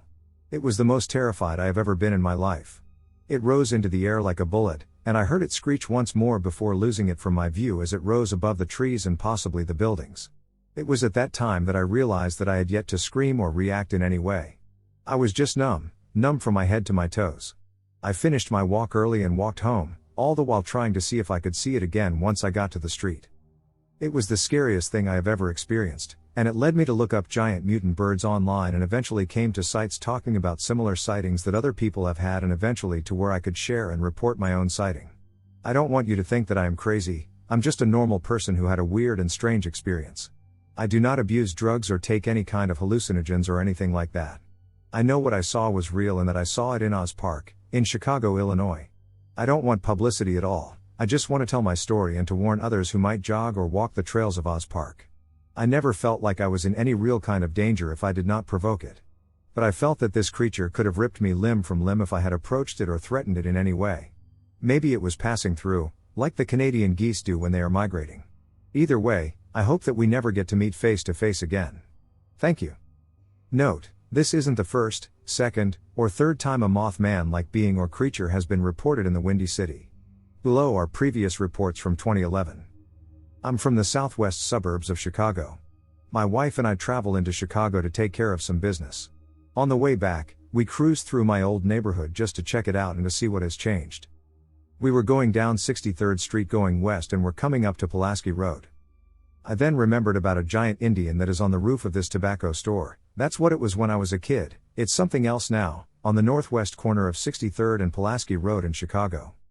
One time when I was a kid, I was on the CTA bus going east on 63rd Street when the bus came to a stop at Pulaski. I was looking out the window and noticed 3 teenage girls standing on the sidewalk right next to the bus. 2 of the girls were pointing up at this Indian trying to show the third girl something, and they were all giggling. So I was wondering what they were pointing and laughing at. So some time went by, and then one day I went to the currency exchange right over there. On the way out I decided to walk over by the Indian to the same spot where I had seen these girls laughing and pointing to see what it was they thought was funny. Well, it turns out that if you look at the Indian from this exact spot, his left thumb is sticking out, and it looks like something is sticking out of his pants. So when my wife and I were going by this Indian on August 22, 2011, at about 2 p.m., I decided to get a picture of this. I just got a new smartphone, and I wanted to check out how good the camera would work.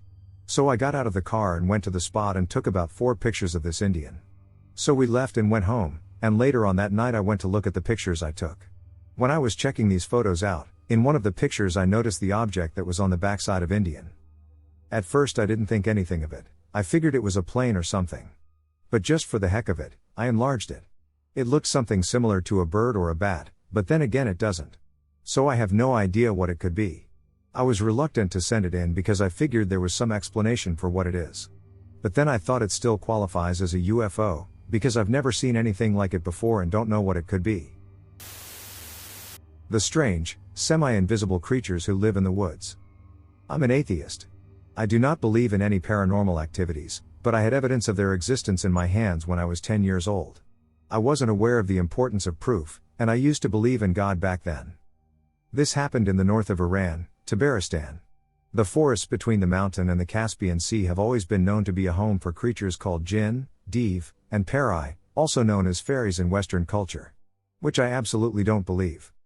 My aunt and her family went on a vacation in the north. She just bought a new phone that can record video.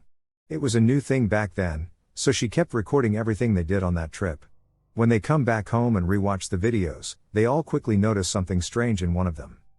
They rent a house that is next to the forest, the last one. In the north of Iran, because of farming rice, houses are not built next to each other in some areas.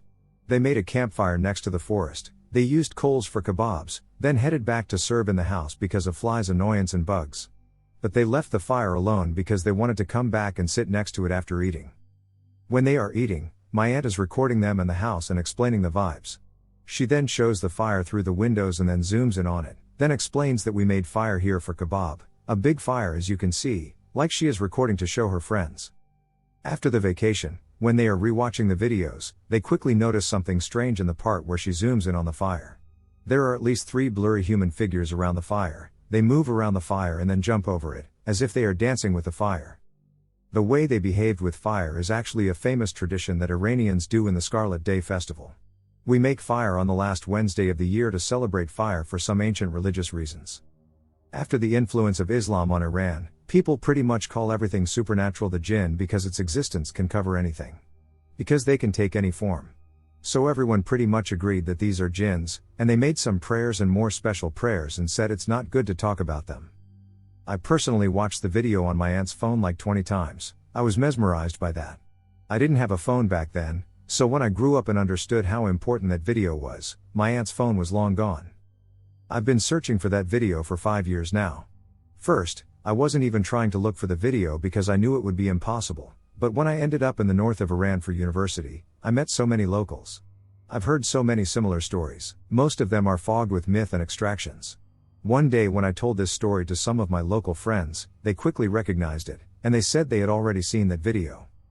I thought they were lying, but they finished my story before I even told them what the figures were doing, they already knew it. I was blown away.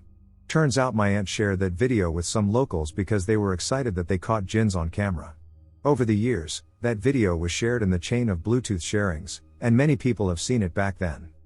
So I started asking people if they remember such a clip and found 3 more non-related individuals who have seen it. I tried searching the internet, deep web, dark web, any web you say, and have not found it. Possible Dior sighting?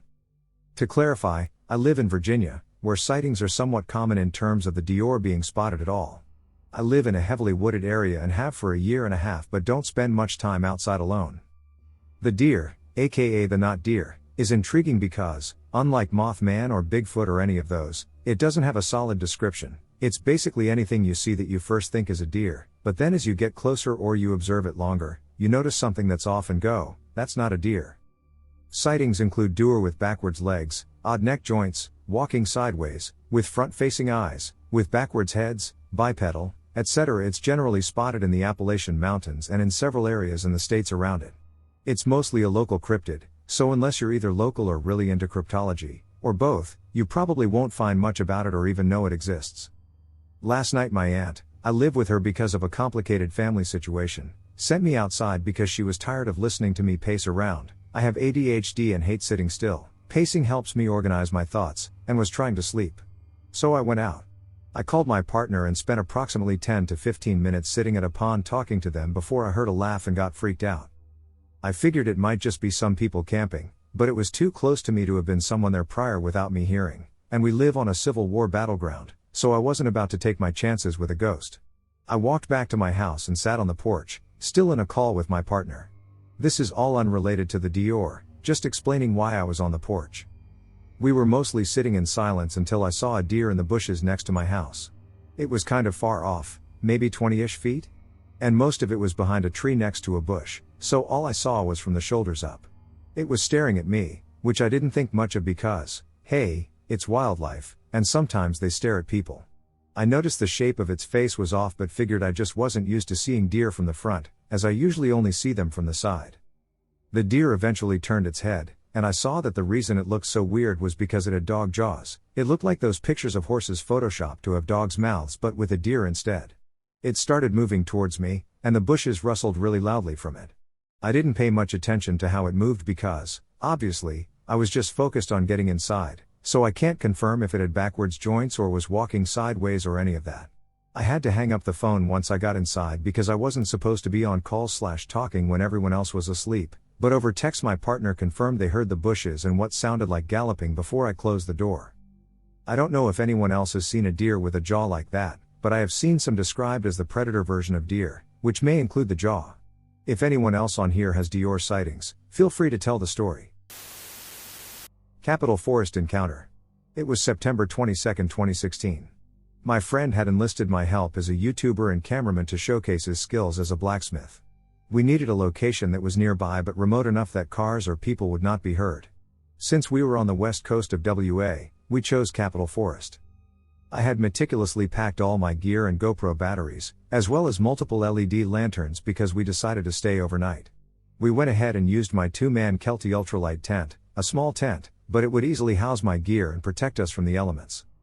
We got to the location, about 8 miles in, using my black Jeep Patriot. I had also packed a firearm, my AR-15, and he was bringing his 12-gauge shotgun. We took our personal safety very seriously. The wilderness is a dangerous place for humans. It took us approximately 45 minutes to get to the spot I had found. It had a small clearing with road access and was surrounded by a heavily wooded ravine except for the road leading into it. Once we got there, we unloaded our equipment, set up camp, and made shelter. I noted a strange bird call but decided it must have been a raven. The only reason I remember it is that it was so different from all the other birds and didn't sound like a bird call at all.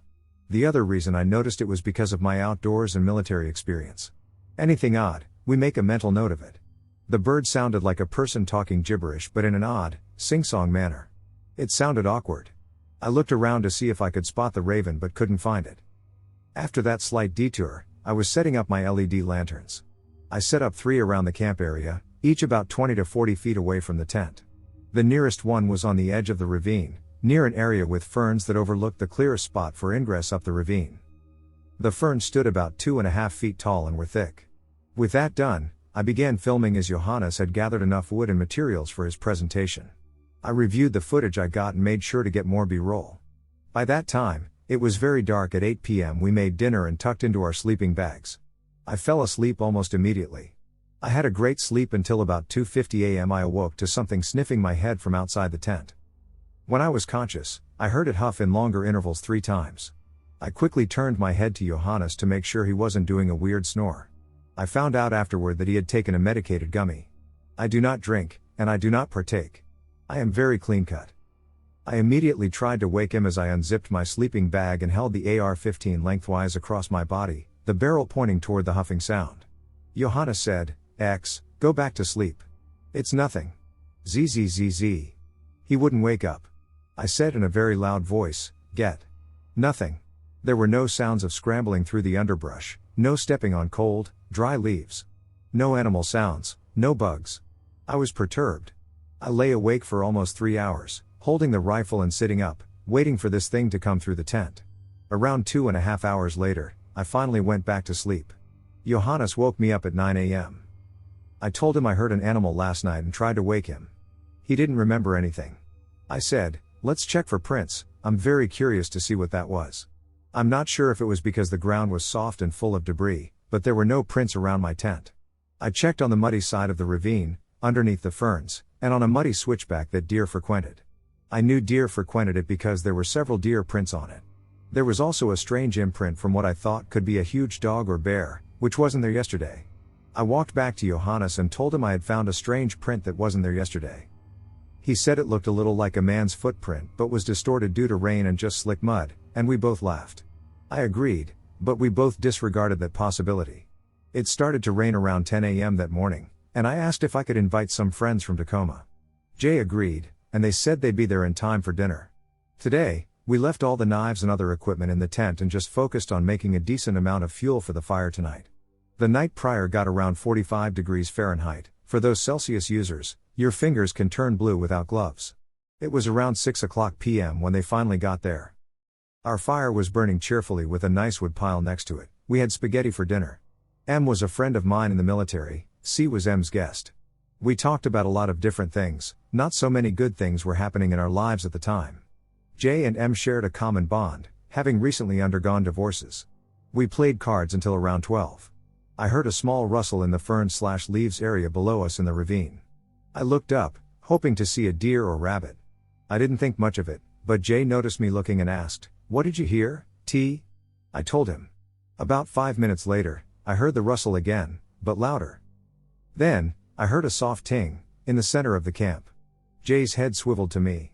M&C asked what the bell was. I said, something over 3.5 feet tall just ran into my bell trap. The string I had set up was an easy thing.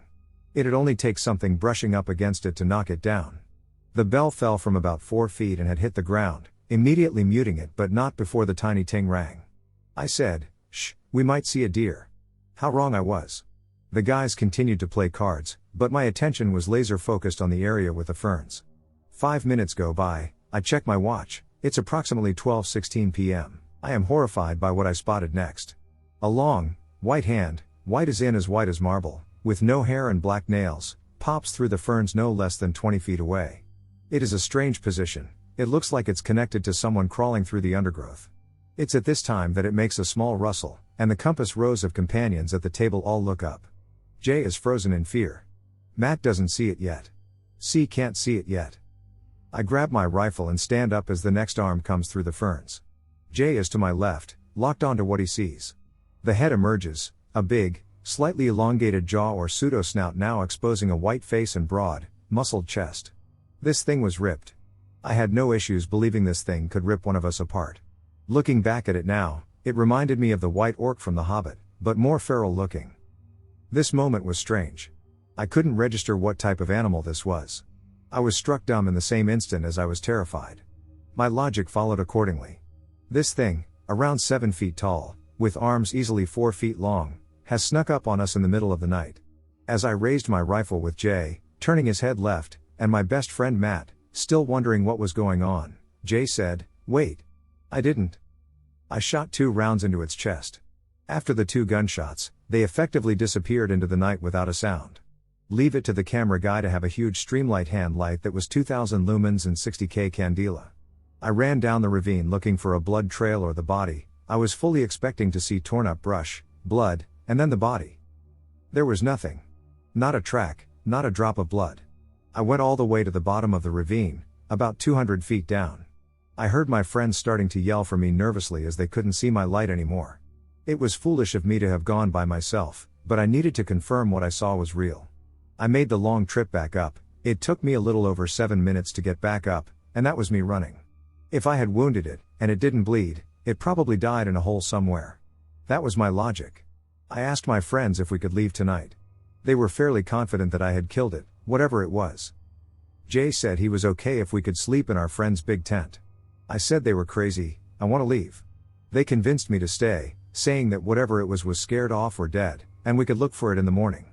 So, I told them, "No, I'm sleeping in my Jeep. You guys can sleep in the tent, you're crazy."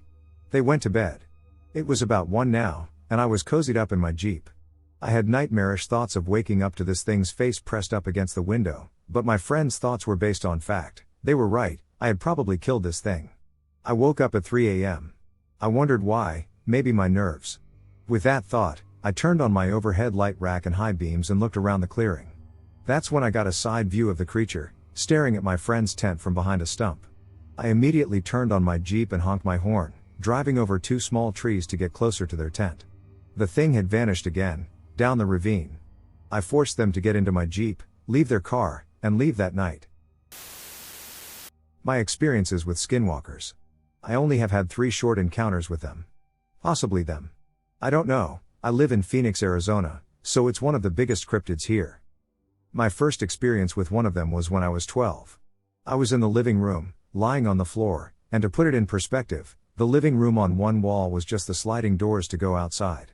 It was in that noon area where everything is a bit dark but the sky is still blue, and when I looked at those sliding doors from the left to the right was a tall, lanky figure. It was dim, and I don't remember seeing a face. But it was just me walking there hunched and looking down, walking from one side to the other, and I remember just getting this kind of aura of fear and anxiety. I just laid there looking out, not knowing what to do. Since that experience, I've had severe anxiety attacks. My second encounter was when I was 15, and I had moved to another house. I never felt right in this house. It's too big, and it's so easy to get dark in here, but I felt a little good with my cat and dog. This one night my dog was getting severely freaked out by something in the backyard. I thought it was just a dude being a shit since there's an alleyway between my house and my backdoor neighbor. So I went up to look and see what was freaking out the dog so much, and there, like standing like 3 feet higher than the ducking fence, was again this dark, lanky figure. The same aura got to me, and I just remember running to my room and closing the door, not coming out till morning. That's the encounter that's really made me scared of the dark, and I still live here in the house. The third and final encounter was when I went to Sedona for vacationing 1 year later. I remember hearing that Sedona was a major hotspot for aliens and paranormal activity, and now I can see why. We stayed there for 3 days, and for the first 2 days, I'll tell y'all I was happy just seeing strange lights in the sky and UFOs. It was pretty sweet. Then we decided to go hiking on one of those tours, and the aura fell on me, with, like, a couple of others. I never saw if it was them that caused it or if it was what being scared of hiking was. I brushed it off as me being scared, but when I left up on the edge of a cliff. I don't know if that's what you call it, but there was a hole there where people would swim and just chillax, and it was surrounded by, like, a hill of rock, and just above I saw a lanky dark figure, but I'm sure that was a part of my imagination. On the way home, though, I remember seeing lights in the sky, and I remember that we got close to hitting something, and I don't know if it was because we were going fast and it's a blur, but it looked like that lanky dark figure. Now this Sedona one is iffy because I don't know if it's what I saw exactly or just my imagination, but the lights were cool. I need help understanding what my best friend and I experienced. I and my best friend Colin experienced something in the Appalachian Mountains of Virginia that bothers us to this day. It happened in the summer of 2023. It has taken me till the winter of 2025 to write this because it bothers us both so much. Colin and I met at Lowe's in the gardening section. I was unbelievably obsessive with houseplants and rare plants. He was unbelievably obsessed with reptiles, spiders, and all the other less commonly loved pets. We both had cars we absolutely loved, and it was basically an instant friendship. As we have been friends, he's slowly become obsessed with plants, and I have with reptiles. We've basically molded each other into the same person. One of our favorite activities to do is explore nature. We both have an incredible respect and awe for wildlife and just being in the wilderness. We have searched in the deep woods for plants forgotten by people and science. For example, we found and located Virginia's rarest fern species, the walking fern. Look it up, it's cool. To find this we hiked in uncharted territory for close to 5 hours up and down 2 separate mountains. This is just one of probably hundreds of instances. I think you can imagine our love for plants and wildlife now. Like I said in my intro, we're both from Virginia in the Appalachian Mountain area, which I may add is truly indescribably stunning. I lived pretty in the middle of nowhere, but there was still civilization around me. Colin, on the other hand, where he lived, made it seem he was the only human that existed. He was probably 30 minutes from the closest store, with no cell service, and in the deep woods. He lives on a plot of land that's basically 2 entire mountains that are completely untouched by man. As you can imagine, this is the absolute perfect place for us to explore and observe nature in its most pure and true form. Before I start the story of the day we went to the top of the mountain, I'll preface this with we've both seen weird things in the woods, but we really haven't cared. For example, one day we were exploring, and all the sounds of nature stopped. We just kind of laughed and said, well, guess it's time to turn back. If I'm being honest here, what we experienced that day hasn't stopped us from exploring in general, just not at the top of the mountain anymore. Our journey to the top of the mountain. I head over to Colin's house early in the morning for a big day of exploring. We wanted the most time to explore, and his house was about an hour's drive, so I got up and got going. Colin's house is nestled in the bottom of 2 mountains. The mountains are stunning and tower over everything. There's a stream that runs in between his house and the mountains. We decided today we were going to explore past his creek. Colin told me a story one time about something very odd that he saw while exploring. He was about halfway up his mountain when he came across a huge tree. The tree was absolutely massive and impossible to miss. As he got closer to the tree, he noticed a few large rocks, then a few more until he saw that these large rocks were made into a circular formation around the tree. He got closer and saw a fresh deer skull that was attached to the tree. He didn't investigate how it was attached because he was creeped out and left. Now in a more populated area, this could easily be explained by someone trying to mess with people, but that's not the case. It's quite literally almost impossible to get onto his land. His closest neighbor is miles away, and if there was a trespasser, they would have been caught way before they made it halfway up the mountain, 'Cause us Appalachian people are proud Second Amendment supporters, and we ain't got nothing better to do than look out for people trespassing. All jokes aside, nobody is on his land except him, his dad, and me, which makes this deer skull and rock formation thing ever more bizarre. I told him, "Hey, let's go look for that deer skull tree." He said, "Okay, I don't know where it is really," and I told him, "Nah, we'll find it." After searching for a while we kinda got sidetracked and went back to our usual, looking for plants, snakes, bugs, all that. As we make it up the mountain higher and higher, it keeps getting more and more steep and rocky. We finally get to this massive rock outcropping. It has several natural springs trickling water over the rocks. The rocks are almost completely covered in moss, and in the moss, ferns, so many ferns, and a rarer species in Virginia too, resurrection ferns. These were by far the largest resurrection ferns either of us has seen and still haven't topped it to this day. After admiring these gorgeous ferns for about 30 minutes, I told Colin, "Hey yo, we're almost at the top, you ever been all the way up there?" He said, Maybe once, actually, I don't know." I said, "Well, let's go, dude." After we left the massive fern and moss rock is when things started to get weird. It was gradually getting steeper, and we both had to get on all fours so we didn't slip down the mountain. We are so high up that we can't see his house anymore, and it took us a solid 2 hours to get there. We finally reached what we thought was the top. It was a pretty large flat spot in the mountain that was super rocky. Once we realized we weren't quite at the top, we took an exploring break. He went one way and I went another. I found another rock outcropping that slightly covered a rocky area below it, imagining maybe the first 1 foot of a cave. Just enough to keep rain off one person if you really squeezed close to the rock wall. As I came across this weird outcropping, I looked down and saw something that bothered me to my core, and this is when the feeling started. What I saw was a small fire pit. The fire pit wasn't made out of rocks or anything, but you could tell it was definitely a controlled small fire. I called Colin over with a sense of urgency and showed him what I found. He got quiet too. I asked him, "Did you make this fire, dude?" He turned to me slowly and said, "Dude, I've never been here. I want to remind you of where we exactly were. On the top of one of Colin's mountains, no neighbors, completely untouched land." We both started to feel uneasy, dizzy even. We attributed this to a lightning strike on the land, but I think we both knew in our hearts that it wasn't from that, but was the most rational explanation at the time. We brushed it off and kind of forgot about it because we saw some more cool plants. I told him, "Yo, come on. Let's get to the top, man." We started hiking up to the top and got there in about 5 minutes. The view was gorgeous, but that stopped pretty quick. We stopped talking for a second, and then we both realized how absolutely silent it was. There was not a single sound. I looked at him and said, "Yo, why is it so quiet?" He said, "I don't know, man, but this is weird. I don't know why it's weird, but it's weird." I told him, "Man, this is kinda creepy. Why does it feel like this?" He said, "I don't know." We stopped talking for about 15 seconds, and within this small time frame, we both were swept with the most intense and pure terror we have ever felt for what seemed like no reason. We looked at each other like we were on the same wavelength, and then we heard a loud but distant chop, chop, chop. About 5 seconds passed between the chops. I whispered, "Dude. What the duck is that?" He looked at me and said, "I don't know. I don't know an animal that sounds like that, because that's 100% not a woodpecker." The chopping continued. We whispered to each other, and the only thing we could attribute this chopping sound to was an axe. We started walking towards the sound more. We wanted to find out what the hell this sound was and why we were feeling so terrified. It sounded like it was just on the decline on the other side of the mountain, the side we didn't go up. There was a large pile of sticks, branches, and briars on the way down the other side of the mountain, so we just stopped. When we stopped, the chops got less frequent and louder.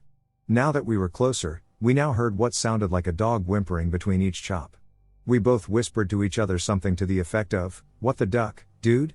As we were talking, we also started to experience this immense sense of dread that was now paired with the pure terror. We kept listening, and the chops and whimpering continued until we heard the loudest chop paired with the loudest whimper, and then, silence. At this point we were basically unable to move, paralyzed out of fear. We were able to snap out of it and talk to each other for a second. More of the "what the duck dude" until this was cut short. Footsteps, long striding footsteps, were coming up the mountain. I pulled out my phone to record it because there was no way that anyone was going to believe us. I was mostly focused on recording the sound because that's what was important at the time. Eventually the footsteps started to sound closer until it sounded like it wasn't coming from a direction at all, it was everywhere. Once the footsteps started to sound like they came from everywhere, the whispering started. The whispering was not from me or Colin. It sounded like the footsteps were coming from everywhere and sounded like they were inside our heads. I kept recording and pointed to my phone to show Colin I was still recording. About 10 seconds after this we both got an even higher sense of dread and sense of pure terror. I said, "Dude. It's getting dark. We need to get down the mountain now. I don't want to see what this is coming towards us." We started our descent down the mountain. We were all but sprinting, making the journey as fast as we could while still being careful with our footing. We knew if one of us slipped and broke an ankle, we'd be ducked. As we passed the fern and moss rock formation, we both almost instantly felt better. We stopped for a second and started debriefing. I looked up at the top and saw the sun getting lower and lower and told Colin, "Dude, let's talk later, we need to go." Now we made the entire journey back down the mountain in 30 minutes, about 1/4 of the time it took us to get up. We sprinted into his house, and his dad said, "Damn. What did y'all see? A bear? A cougar?" He chuckled but then saw our faces. He stopped laughing, and his smile faded as we explained what exactly happened to us. Colin said, "Hey, show my dad the video you took." I said, "Okay, check this out." I pulled out my phone and turned the volume up all the way so he could hear the footsteps and whispering. The video had no audio whatsoever. Colin and I looked at each other in fear, and I later deleted the recording because of how much it terrified me. Colin and I don't talk about this experience much, if at all. We still go exploring in the woods and love it with a passion. We just don't venture to the tip of his mountain anymore. My friends and I were having another fire because my best friend had her family come over, and we thought it would be fun. We were starting the fire, and it took about 30 minutes to really get going because the wood was wet. The 10-year-old was the only one out there with us at the time, and I told her to go inside until the fire was ready. It was about 9 p.m. when it was ready, and she came back out with her older sister, 13, and I told her that they need to be inside by 10. I said this for her safety because I've noticed that when it gets colder, this thing becomes more active. They agreed, so they eventually go inside around 10:30 p.m., and it's just me and my two friends out there now. Around the fire, we kept hearing some foxes and coyotes around, but they weren't really close to us, so we didn't pay them any mind. Eventually, the animals stopped making noises, and it got eerily quiet out. I walked to my friend's car to get the flashlight that we bought because we knew we were going to hear some animals out and wanted to be prepared. As soon as I opened the trunk, we all heard a screech in the bamboo, 6 feet away from me. We could hear something walking around in the bamboo and kept hearing noises on the roofs around us. We started getting a little freaked out, but just determined it to be the wind blowing in the bamboo and the houses settling. This went on for about 20 minutes. My friend went to the car to get more wood from her trunk, and of course we went with her. We all heard the same screech sound again when she opened the trunk.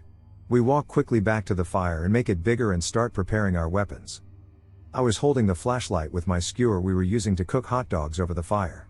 I was calling it a tactical harpoon. My friend had a hot, giant stick, and my other friend had a pocket knife. When we kept hearing weird noises, I turned the light on, and we were looking around in the bamboo, and we all could have sworn we saw eyes reflecting around us multiple times. A few times in the bamboo, about 6 feet off the ground, and we saw it on top of the garage at one point. So we're on orange alert because things aren't feeling quite right. What made us red alert was hearing clicking noises from the bamboo. It was so loud that we all stopped mid-conversation and heard it. It would stop, and you would hear movement around us and then clicking from another spot. It was circling us. We could hear running steps and steps on the roofs again. We were panicking to put the fire out and go inside. The hose was off, so we had to scoop water from the pool. I was guarding them while they were putting the fire out. I was yelling at my friend to run to her car and lock her doors after they put out the fire. We grabbed the leftover hot dogs and ran inside.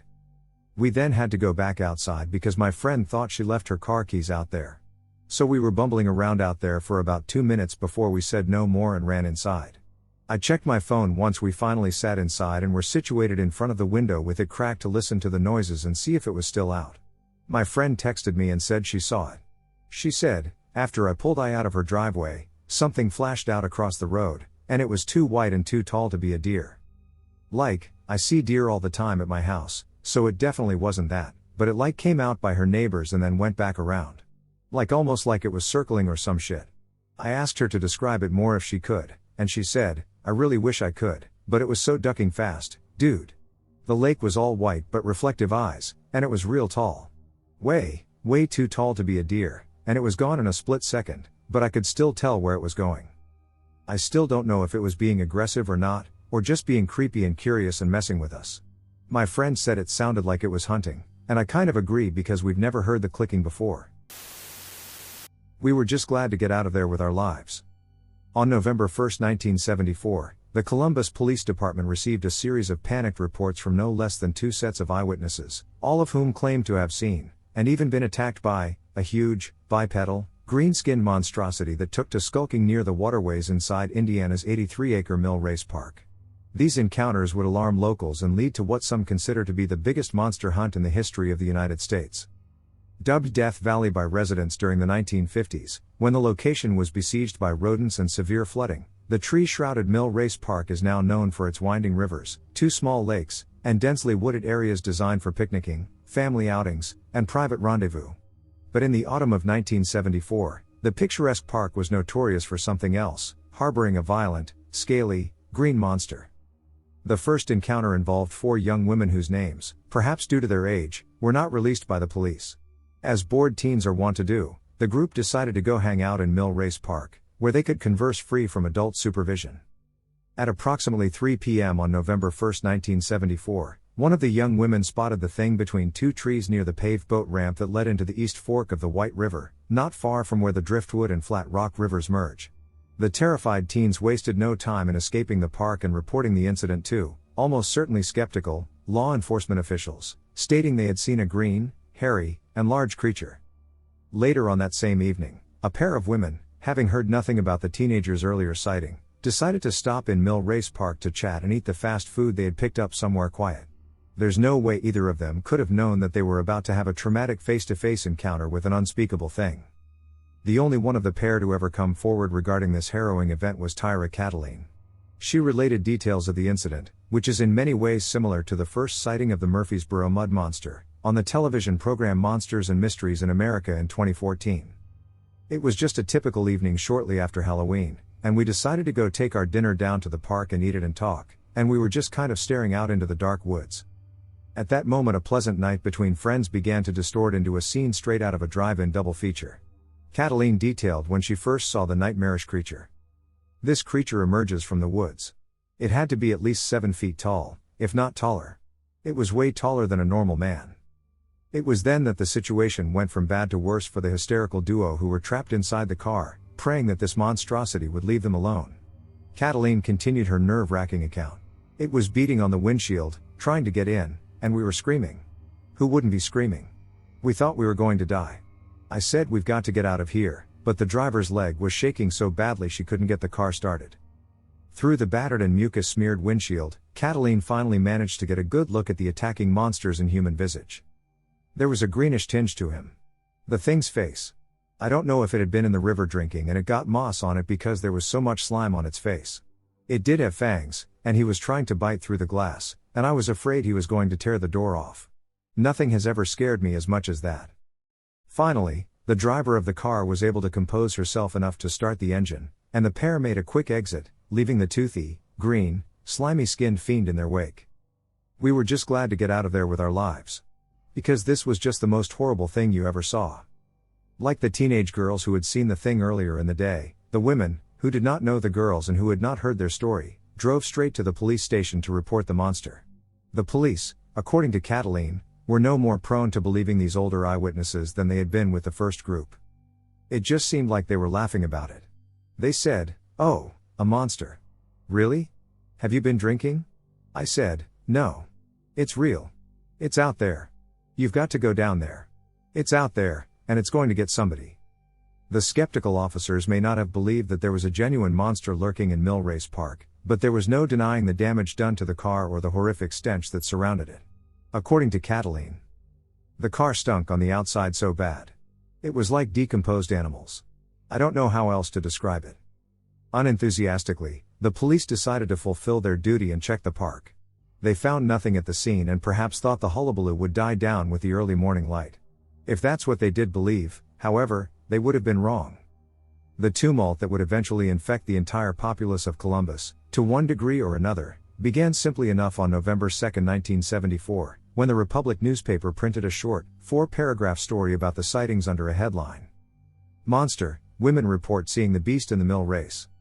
The brief went on to read. They swear it's true. 6 young women told city police Friday in 2 separate reports that they had seen a mill race monster, once in broad daylight. And whatever it is, the 6 are agreed it is: 1, green; 2, hairy; 3, large, about 6 feet tall and walking upright; and 4, has claws. On November 6, 1974, the Republic printed the second reported encounter with the beast and officially dubbed it the mill race monster. The report read in part: The mill race monster has returned, apparently stepping out of the shadows Tuesday long enough to scare 2 park goers. County police reported 2 men in their 20s saw a large, hairy thing hiding behind trees near the covered bridge about 4 p.m. and again shortly before midnight. The men, who did not give their names, said after seeing the monster Tuesday afternoon, they returned with binoculars that evening to get a better look. They told the police that the monster was found and eventually chased them from the park. On November 9, 1974, the Indianapolis Star chimed in on the mill race phenomenon and included a third report of the creature. This time the beast was seen by a pair of city workers, dog catchers, to be specific, 20-year-old Rick Duckworth and 19-year-old John Brown, who were studying ways to rescue cats in the trees of the public park. The pair claimed that they spied the monster from about 200 feet away. That was when the intrepid, or in this case foolhardy, Duckworth attempted to pursue it. According to the Indianapolis Star. When Duckworth started toward the monster, the beast took off as fast as a deer and disappeared into the woods. With the monster gone, the 2 men obtained a ladder and lowered the 2 cats to the ground. As soon as they hit the ground, the 2 cats took off like bolts of lightning, with one disappearing into the distance and the other running into a sewer line, according to Duckworth. They were really scared, he added. Duckworth would go on to tell the Star what he would do if he saw the creature again: he will try to shoot him with a tranquilizer gun that he carries to catch dogs. All of this talk about utilizing tranquilizer guns is good and well if you're talking about a lumbering, vicious 7-foot-tall monster, but, according to Duckworth, the creature was nothing more than a large framed man wearing a green mask and green blankets. While there's no way to really know what was in the youthful dog catcher's mind when he saw the creature from such a distance, the fact is it's hard to believe that a city worker's first instinct would be to shoot a hoaxer with a tranquilizer, then proceed to brag about their dubious plan to the press. Either way, city officials decided to rally behind this prankster hypothesis, a fact that infuriated eyewitnesses like Cataline. I know it's real, and what I saw is not a joke. It was not a person in a costume. It was really something that could move around. It could grimace its face. It was growling. It was very aggressive. So people can think what they want too. I know what I saw, and it was pretty bad. I don't want to think about it too long because it still scares me to this day. Following the third report, the story of the now infamous mill race monster spread like wildfire throughout central Indiana, and in no time, droves of armed, albeit amateur, monster hunters filtered into the area along with throngs of curiosity seekers. People were coming out of the woodwork, and they were walking through the woods with baseball bats and shotguns. It was getting to be a thorny situation. Former Republic newspaper editor Harry McCauley confirmed McDaniel's statements. We got this report from the police department, and they described it kind of in terms of a Bigfoot with green scaly things coming off of it. The front page helped to feed what developed afterwards.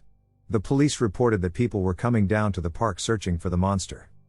In an effort to curb the potentially devastating mix that can occur when frightened people are armed to the teeth and roaming around in the dark near a residential area, City Park Director Robert Gillikin orders that the park be closed at night. According to a story appearing on November 8, 1974, Gillikin emphasized, "It may become necessary to close the park to the public at night, not because of the monster but because of the public." Due to the avalanche of interest in the monster from both the press and the public alike, the Columbus Police Department unofficially appointed Officer Kenneth St. John to the unenviable position of Monster Control Officer. After a while the monster furor died down in the small town of Columbus, and folks went about their daily lives. But for many people, including eyewitness Tyra Cataline, there was no satisfying resolution to the puzzle of what it was that made its temporary home in Mill Race Park. According to Cataline, "Sometimes when I think about it, it gives me goosebumps. It takes me back to that evening. I've never seen anything like that before. To this day I wonder where it came from and where it went to." The answer to that question might be surprising. While many folks have lumped the mill race monster into the broad spectrum of hairy hominid cases, the fact is that this creature was reported to have scales and slimy skin, traits not ordinarily seen in prototypical Bigfoot reports. According to McDaniel, the teens who first reported the monster described it as being both dirty and mossy, which superficially corresponds with Florida's notorious Moss Man, but that is where the comparison between the two cryptids ends.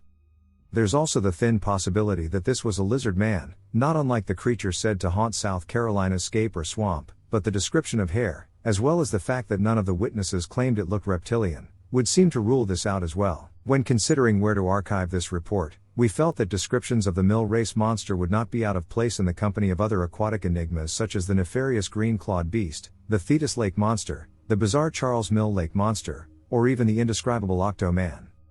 These ostensibly amphibious creatures are said to dwell in or along freshwater lakes and rivers and may well use them to both conceal themselves and migrate, which would help to explain why the mill race flap, while no doubt chaotic, was so transitory. Perhaps the strangest suggestion regarding this critter's origins came from one of the two unnamed men involved in the second mill race encounter. This anonymous eyewitness surmised that the UFOs seen over Indiana for a brief time might have left something behind.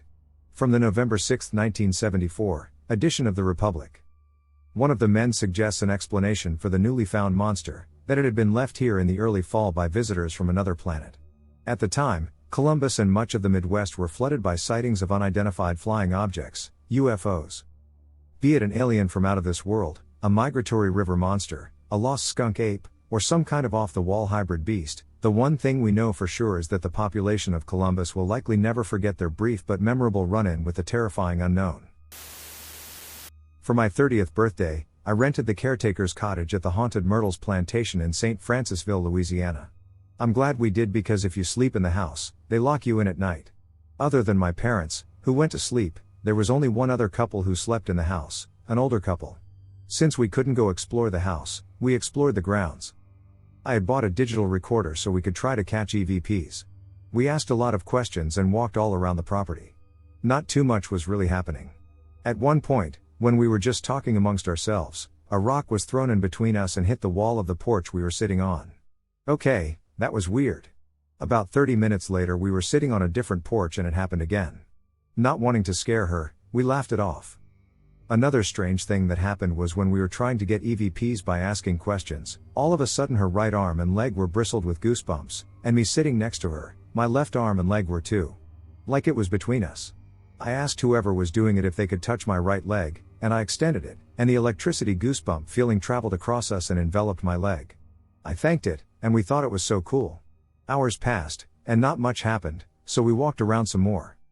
All of a sudden, about 50 feet away, we see this person dancing, like swaying their hips and flailing their arms. We just froze and stared. After about 5 minutes of this we got a little braver and moved in closer, still dancing. Eventually I quietly said, "Hey, hey, hey." We walked closer and closer until we realized it was just an angel statue. But we had both seen them dancing. So, in my infinite wisdom, I said, "Hey, let's use my tarot cards and see what that was." Well, as I started laying the spread, I pulled every bad card for each position: death, destruction, hate. So I stopped and put them up. Freaked out, we went back towards the house. We just hung around and talked till the sun came up. So around 8 a.m., with the sun bright and high in the sky, I said, "Let's take a last walk around the property." Stupid me said aloud, "We're about to leave, so if you're going to do anything, you should do it now." Not the best idea. So we happened across this white, one-man bridge that went over a creek we hadn't noticed before that night, thank God, and we walked across it. Just as I was about to step off the last bit onto the grass, I was looking 90 degrees to my right along a tree line, and I saw a dog lying down. It wasn't just black, it was like a cutout of space-time. Blacker than black.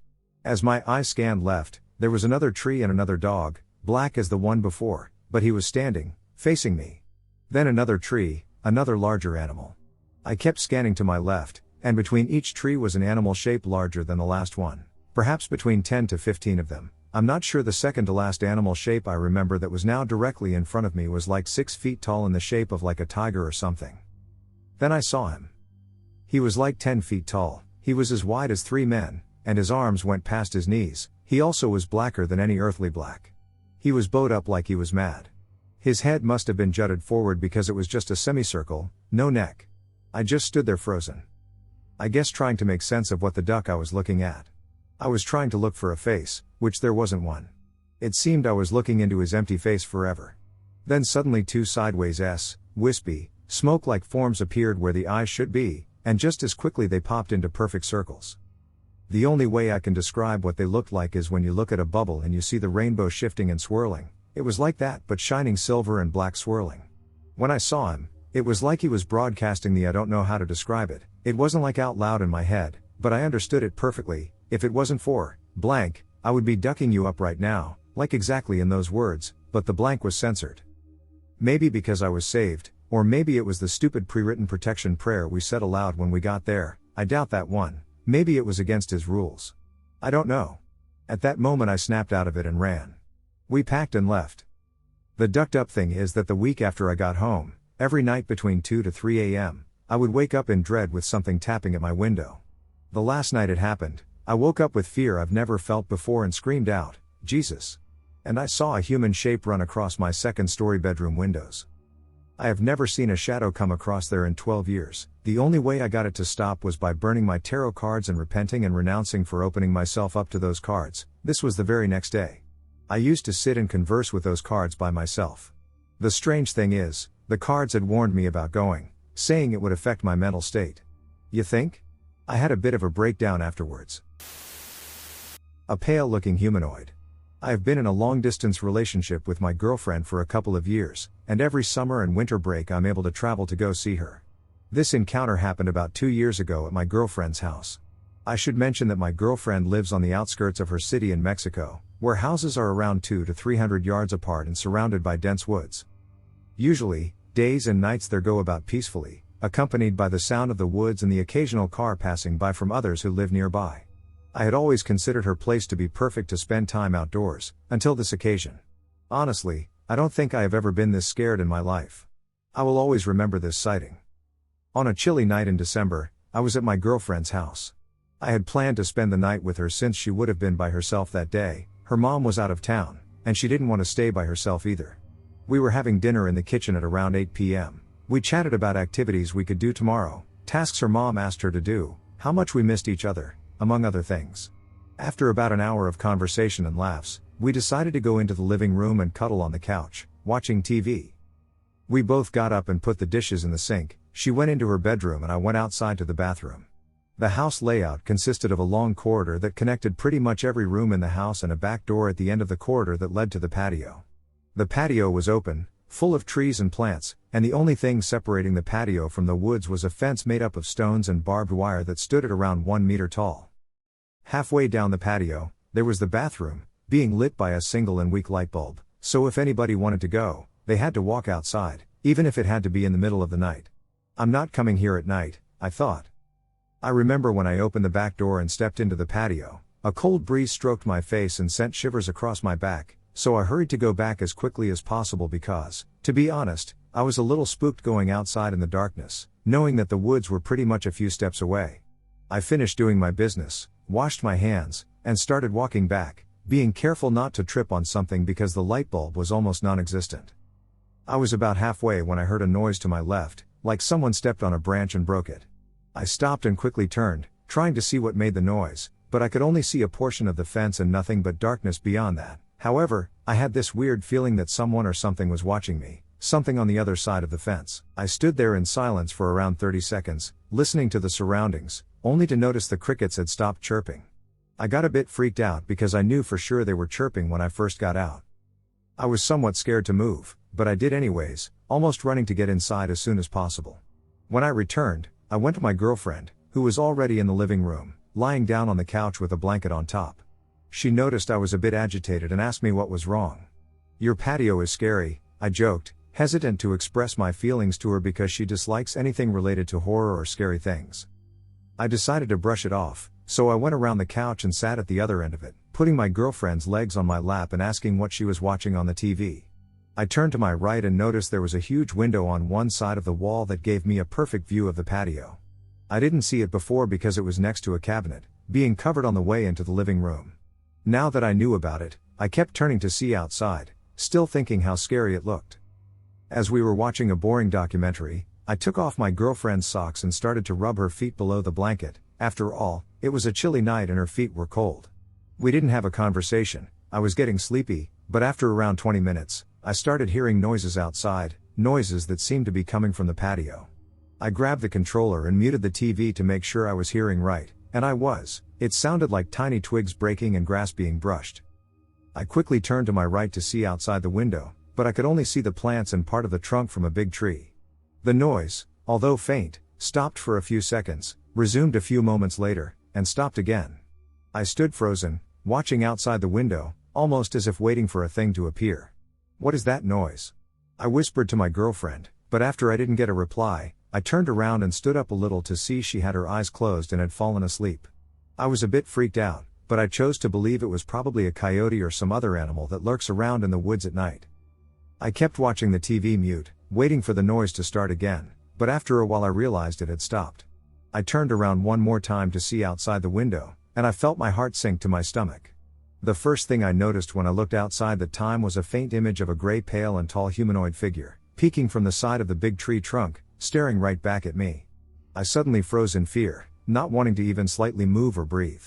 I watched this thing as it watched me, even though I couldn't see its eyes because of the poor lighting, but I knew it was watching me, I knew it was aware of me, I somehow felt it.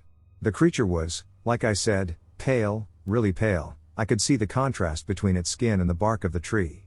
The creature was very thin, had really skinny shoulders and torso, as well as an elongated neck. It looked like it was around 6 or 7 feet tall.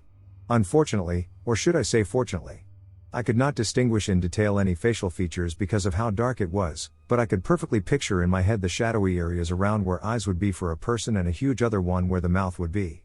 It was sort of grinning. At this point I was trembling a little, and I wanted to let my girlfriend know what I was witnessing, but I didn't want to move a muscle or break eye contact with that thing. I felt like I needed to remain still or play dead to lose its attention, but no, the creature kept staring at me, not moving an inch, like it was trying to do the same. Then, to make things worse, the creature started to make echoey clicking sounds, kind of like a frog, but slower. I noticed it began to turn its head to its left side and turned back to look at me really fast. I didn't know what to think anymore. All I wanted was my girlfriend to wake up and prove to me that thing was real. I began whispering her name in between my teeth and mouth, not even wanting to move my jaw, but she wouldn't wake up, and the thing kept doing the same, turning its head to the left and back to me really fast. The creature crouched kind of like when big predator cats are hunting and lay low, preparing to attack. "What the duck?" I whispered. I know, stupid, I didn't even think through the fact that if I woke my girlfriend up, she would start moving, and that thing would notice both of us, but I was so scared that I kept trying. This went on for maybe less than 15 minutes before I realized I still had my girlfriend's foot in my hand below the blanket, so the thing would not be able to see me moving. Only using my wrist, I slightly pulled her foot back and forth, whispering her name again and again, but there was no response. Then, I stood in shock when I saw the creature stand up again and start walking backwards, still looking at me, and disappearing into the darkness of the patio, doing the clicking sounds again. I passed saliva and blinked a few times, realizing my eyes itched from staring at the creature the whole time. For some reason I couldn't turn my head around. I kept looking in the direction where the creature disappeared, listening for sounds, and waiting for it to appear once again. A few minutes passed, and I took the chance to turn around. Slowly, as if in slow motion, I turned my head to my girlfriend and started calling her name louder while pushing her leg and quickly scribbling my fingers on the sole of her foot to wake her up fast. Her foot jerked, and she started turning. I stood up to her shoulders and patted her, whispering, "Hey! Wake up, baby." She opened her eyes and squinted at me, adjusting to the light of the TV, wondering why I'd woken her up. I kept telling her to remain still and silent when I heard the sound again. She looked at me, noticed the concern in my eyes, and asked, "What's wrong?" "Shh, be quiet," I followed, putting 2 fingers on her lips and looking into her eyes. I could see she was getting freaked out, and I don't blame her. I would be too if someone woke me up, looking scared and telling me to be quiet.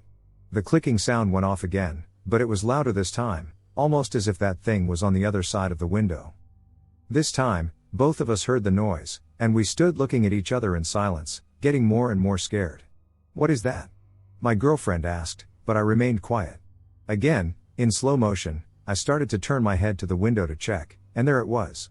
The thing was right outside the window, only a couple of feet away, and staring right back at me.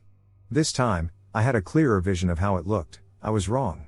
I petrified in fear when I noticed it didn't have a mouth where a person would have it. Instead, the mouth was on its neck, which opened horizontally, not vertically.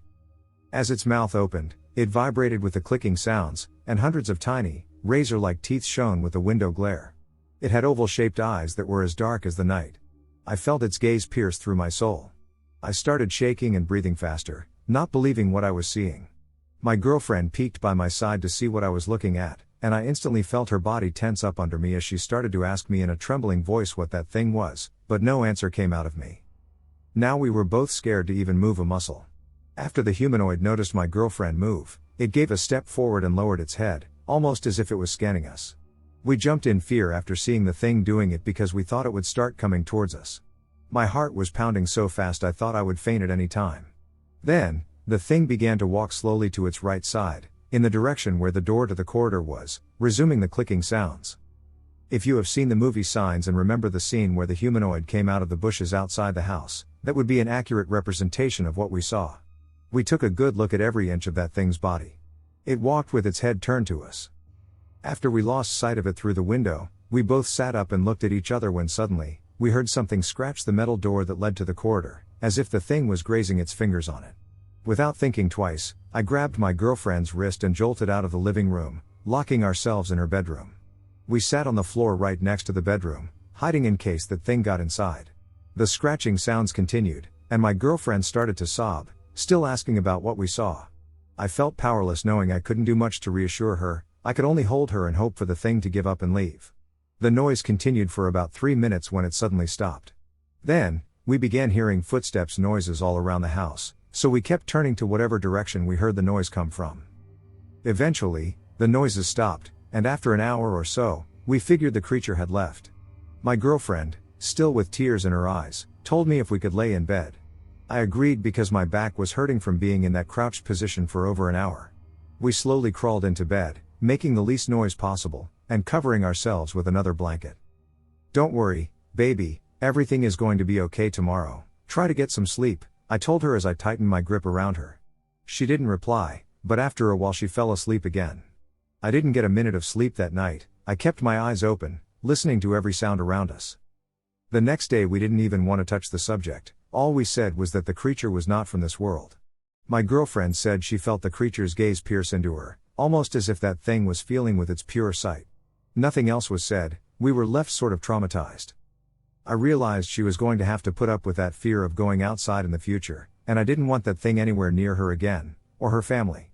Days after the encounter, we both suffered from nightmares. She mentioned that she sometimes woke up in the middle of the night, screaming and trembling, and wouldn't be able to stop until her mom went to check on her. The fences that separated the patio and the woods had been redone since. They now stand at 2 meters tall, blocking any easy access from the woods. Before this, they had to make sure they didn't have to go outside at night. They haven't had any other encounters again, but my girlfriend insists that the patio gives her chills at night. I keep wondering what that thing was, that humanoid creature, maybe an alien. Something crouched outside. This story involves myself, 25, male, then 20, and my girlfriend, 23, then 18, in a nowhere town in the middle of North Carolina. I lived with a friend because I had nowhere to go and was saving up for an apartment for reasons unrelated to the story, and my girlfriend usually stayed the night with me because we had an entire basement bedroom to ourselves. He didn't mind because we were all close and still are. At the time, I was a heavy smoker and would often go outside to indulge in my habit. My girlfriend would often follow suit. Whenever a nicotine craving struck, I would grab my lighter from the bedside table and head out into his driveway. My friend lived out in BFE around some forests, country roads, and several farms. He had a pretty sizable yard in front of the road that led into some dense trees, and the only place really open around those parts was a gas station you could walk down to in about 5 minutes. Anything else was a good 15-20 minutes away. Anyways, as I head outside, my girlfriend behind me, she and I are having pretty light-hearted conversation, inside jokes, and whatnot before something catches my eye near my vehicle, which was parked under his old oak tree near the center of his yard in the driveway. I'm sure everyone knows the feeling of trying to focus on something that you feel isn't supposed to be there, so you tune everything else out around you. Well, that's what was going on. Beside my car, there was something crouched down, akin to how a cat or a dog would sit. It was about 11 p.m., so it was dark, and the porch light wasn't reaching far enough to get it, but this is what I could make out. It had long arms so that, despite being in front of it, the elbows pointed back behind it. There was no visible hair that I could see with a large, bulbous head, and it looked to have what I'm guessing could be pointed ears judging from the silhouette of the thing. I'm not entirely sure about the size, as I was still a distance away, and it was crouched down beside my vehicle, but it looked like if it stood up, it could be about my height, and I'm 6'1". As soon as I started to piece together what I was staring at, I realized my girlfriend had begun questioning me, calling out my name, and walking to my side. Instinctively, I blocked her way with my arm and told her to get back inside as I continued staring at this thing, which made no effort to turn and look at us and remained unmoving. She gave a sort of laugh, assuming I was messing with her, which isn't unlike me, until she began trying to look at what I was so focused on. She catches sight of it, and I remember her asking me, "What is that?" I had no words to answer her, but this confirmed that what I was seeing was entirely real. In a panic, we both start backing towards the door, still garnering no reaction from the thing at my car until we are at the door, fumbling for the knob and then finally getting inside.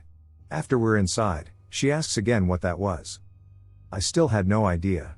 After we head back down to the basement, she decides to sketch what she saw so I can get a look at it and we can line up exactly what she saw. A few minutes later, I'm looking at it again on paper. A bulbous head, long arms with the elbows arched behind it, crouched down, and pointed protrusions we are both assuming were ears. It has been a good 5 years since then, and we moved out into our own apartment, so I'm doubtful she still has the drawing.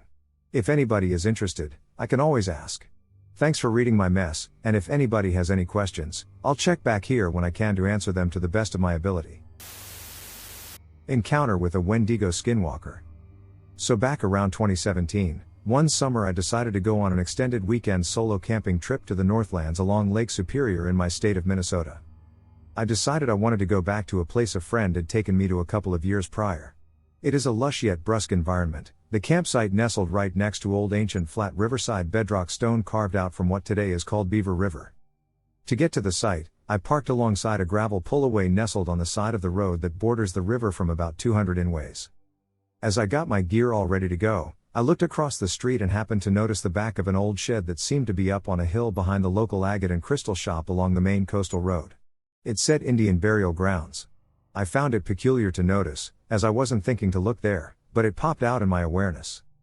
I thought nothing more of it and made my way to the entry trail to head through the forest pathways down to the bedrock riverside site. As I entered, some local younger guys were leaving. I acknowledged them with a somewhat eager smile, and reflected was a look something of bliss and joy. They looked slightly high, and I was somewhat high on life in my spiritual heart back then. My intention for the trip was to have quality time to rejuvenate and enliven my spirits, as I had started to feel worn down and dimmed from the monotonous and mundane tedium of my labor job. I found my way to the place. The perfect spot my friend had showed me just a few years prior. Fresh, living organic air in the late summer near Lake Superior, the largest freshwater lake in the world. Moist, vibrant green mounds of moss carpeted the area, with prehistoric-looking ferns and other primordial-looking plants wildly growing in the brush under the thick pine root weaves in their protective shade. The sound and ambient feeling of the river felt electric. I found my spot nestled beneath the tall pines that stretch up to around 40 to 100 tall. It was about 5 p.m., but being beneath the shade cover was chilly, so I opted to go out across the river rapids and survey the area a bit before soaking up some sun and blissing out in the light. I found a spot opposite my campsite and unclothed myself to the nude. I was being careful to make sure nobody else was around, but downriver I suddenly felt a penetrating gaze and saw that a couple around my age had seen me strip down on the rocky boulder I was seated on. I felt mildly embarrassed but could see they were respectfully averting their attention away from me. Plenty of space. Relaxing into the sunlight's nourishing warmth, I breathed deeply into the life energy of the place, attuning with the energy and spirit of the place by vocally harmonizing and toning through multiple octaves, singing through my heart and connecting via the sun into the spirit of all life within that place, praising it all for great beauty. My heart felt radiant, and as I opened my eyes, the dragonflies came to meet theirs with mine. Suddenly, a distinct figure within the mental visual overlay of my inner mind's vision began to see what looked like an old, cranky, and mean-spirited gray-haired Native American man wearing black and brown fur skins and cloths. I thought that was strange and didn't have the comprehension to understand what it was in the moment. My naive New Age self figured, "Velp, I'll just have to bring more love into the space if there's some darker entity here." And right as I began to do that, a branch broke directly behind me, and I knew, within my inner knowing, that some boundary had been broken.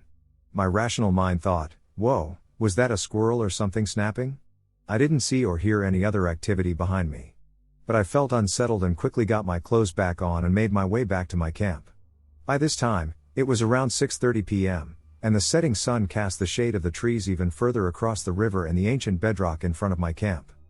I found myself bored, not in the mood to read or draw, nor to do any more energetic vibratory work, so I lay upon the rock and sought to see if I could drift back into the memory of the place to see it from a past time in human history. Half dreaming, half awake, I saw ancient Native Americans in loincloths hunting for crayfish. I saw beavers making great dams and ospreys and eagles fishing the river when much larger. All that food must have made me hungry, so I made my veggie stew and felt content to go to bed soon after. Now this is where it happens. As I was drifting down to sleep around 8:30 p.m. under the shade, all alone, no other known human audible or visible distance, my thoughts floated like clouds. Nothing out of the ordinary. Until, strangely, a pang of dark thoughts crossed my mind. Vile, mean-spirited, malevolent, and gruesome thoughts and concurrent feelings came over my awareness. Peculiar. I was like, that's odd. Why the negative, even grim-tinged thoughts? Why am I thinking this? But it intensified. A few moments passed, and I found myself quickly escalating from anxiety to fear to next to catatonic paralysis. I didn't understand why I was feeling this. Where were these gruesome thoughts coming from? And then, it must have been my guardian spirit allies that took my inner mental vision up and out of the screen of my head to a creature crawling on all fours about 50 feet and closing. I could see from its first-person view, hearing the inner perturbed vibrations of its mental concentration, feeling its laser focus intent prowl towards and penetrate my aura. I could see from a third-person view it had created a hook into my heart with this current of thought forms, almost like an anglerfish using camouflaged luminous mimicry, but this creature was using a negative current to paralyze me and allow itself to harmonically enter my space. Its face was like that of the girl from The Ring combined with Gollum from Lord of the Rings. Its hair matte and rotten black.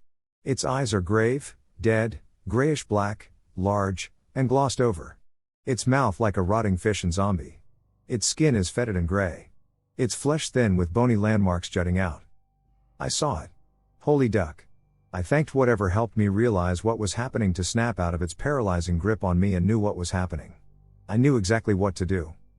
In those years, I had been learning from the teachings of abductee and author George Kavasilis about the power of claiming soul sovereignty with the Creator as a means of dispelling all negative entities from one's field and rising to reclaim our creative power as humans equal to the Creator. So I let her rip. I opened my heart with full faith and let the divine pure light and love of the Most High Creator radiate from my heart, seeing and feeling a radiant torrent of golden white light emit from my heart like a nova. And in an instant, full peace, full protection, and full knowing of safety and security were present. And by the grace of God, I was able to almost immediately fall asleep the moment after. Knowing it was complete, I slept like a baby. I woke up around 8 a.m. the next morning, realizing I had slept soundly for almost 12 hours. Recounting the experience from the evening before, I promptly packed up and left. The next Monday at work, back in the grind, one of my cool young fellow coworkers was on the same project as me. I shared with him what happened, enthusiastically telling him the story.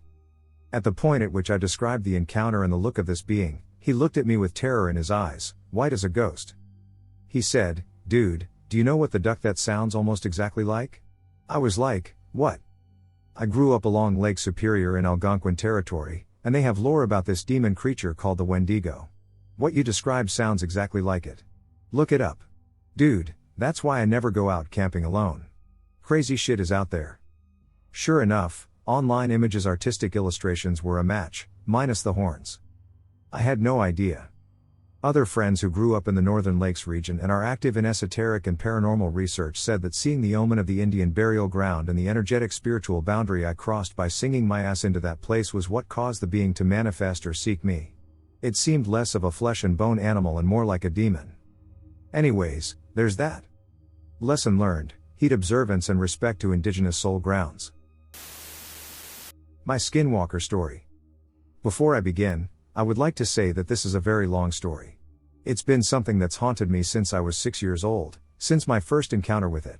I have had dreams about this and 2 very specific encounters with the creature. I'm sharing this story so I could possibly find help on what to do or how to get rid of this creature that's been hunting me since I can remember. Just for background, I am a 21-year-old female and still worry about this creature finding me, but I'll get into detail why later. For now, here's my story. I would always go camping with my grandparents, whom I call my Gammy and Gampy, at the end of my school years. I would always look forward to it since I grew up loving the outdoors and the woods. I especially loved camping, loving the idea of having s'mores, taking long hikes, being around the campfire, and of course the wildlife we would see. Now I grew up in California, mostly near cities, so the forest was like my true home to me. I always preferred being near trees and dirt rather than buildings and crowded places. Besides, the woods were much quieter and more peaceful. I always felt safe when I was there, like nothing could ever hurt me. But something strange would always happen at the end of the month of May. I would have this reoccurring dream during the last week of my school year. I would be in the woods, walking alone down a dirt trail. The woods were always strangely quiet. I would continue to walk this path until I saw this red fox poke its head from behind a tree. Its eyes were always strangely human-like, but they were yellow and somehow looked like teddy bear eyes, and it would just stare at me.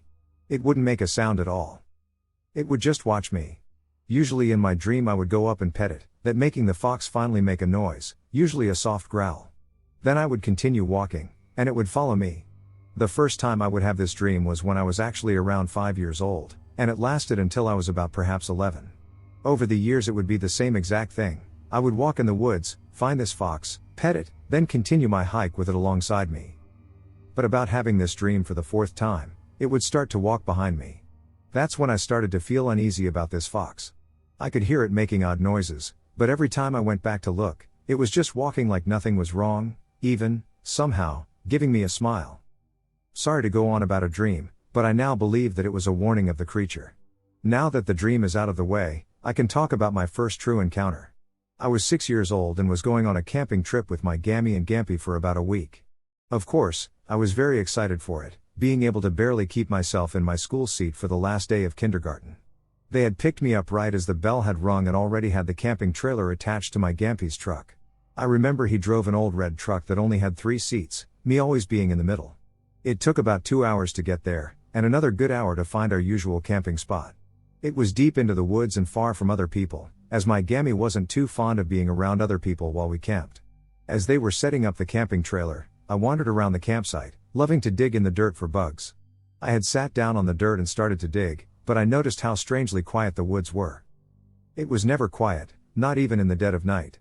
I thought it was odd, but being only 6, I didn't think too hard about it.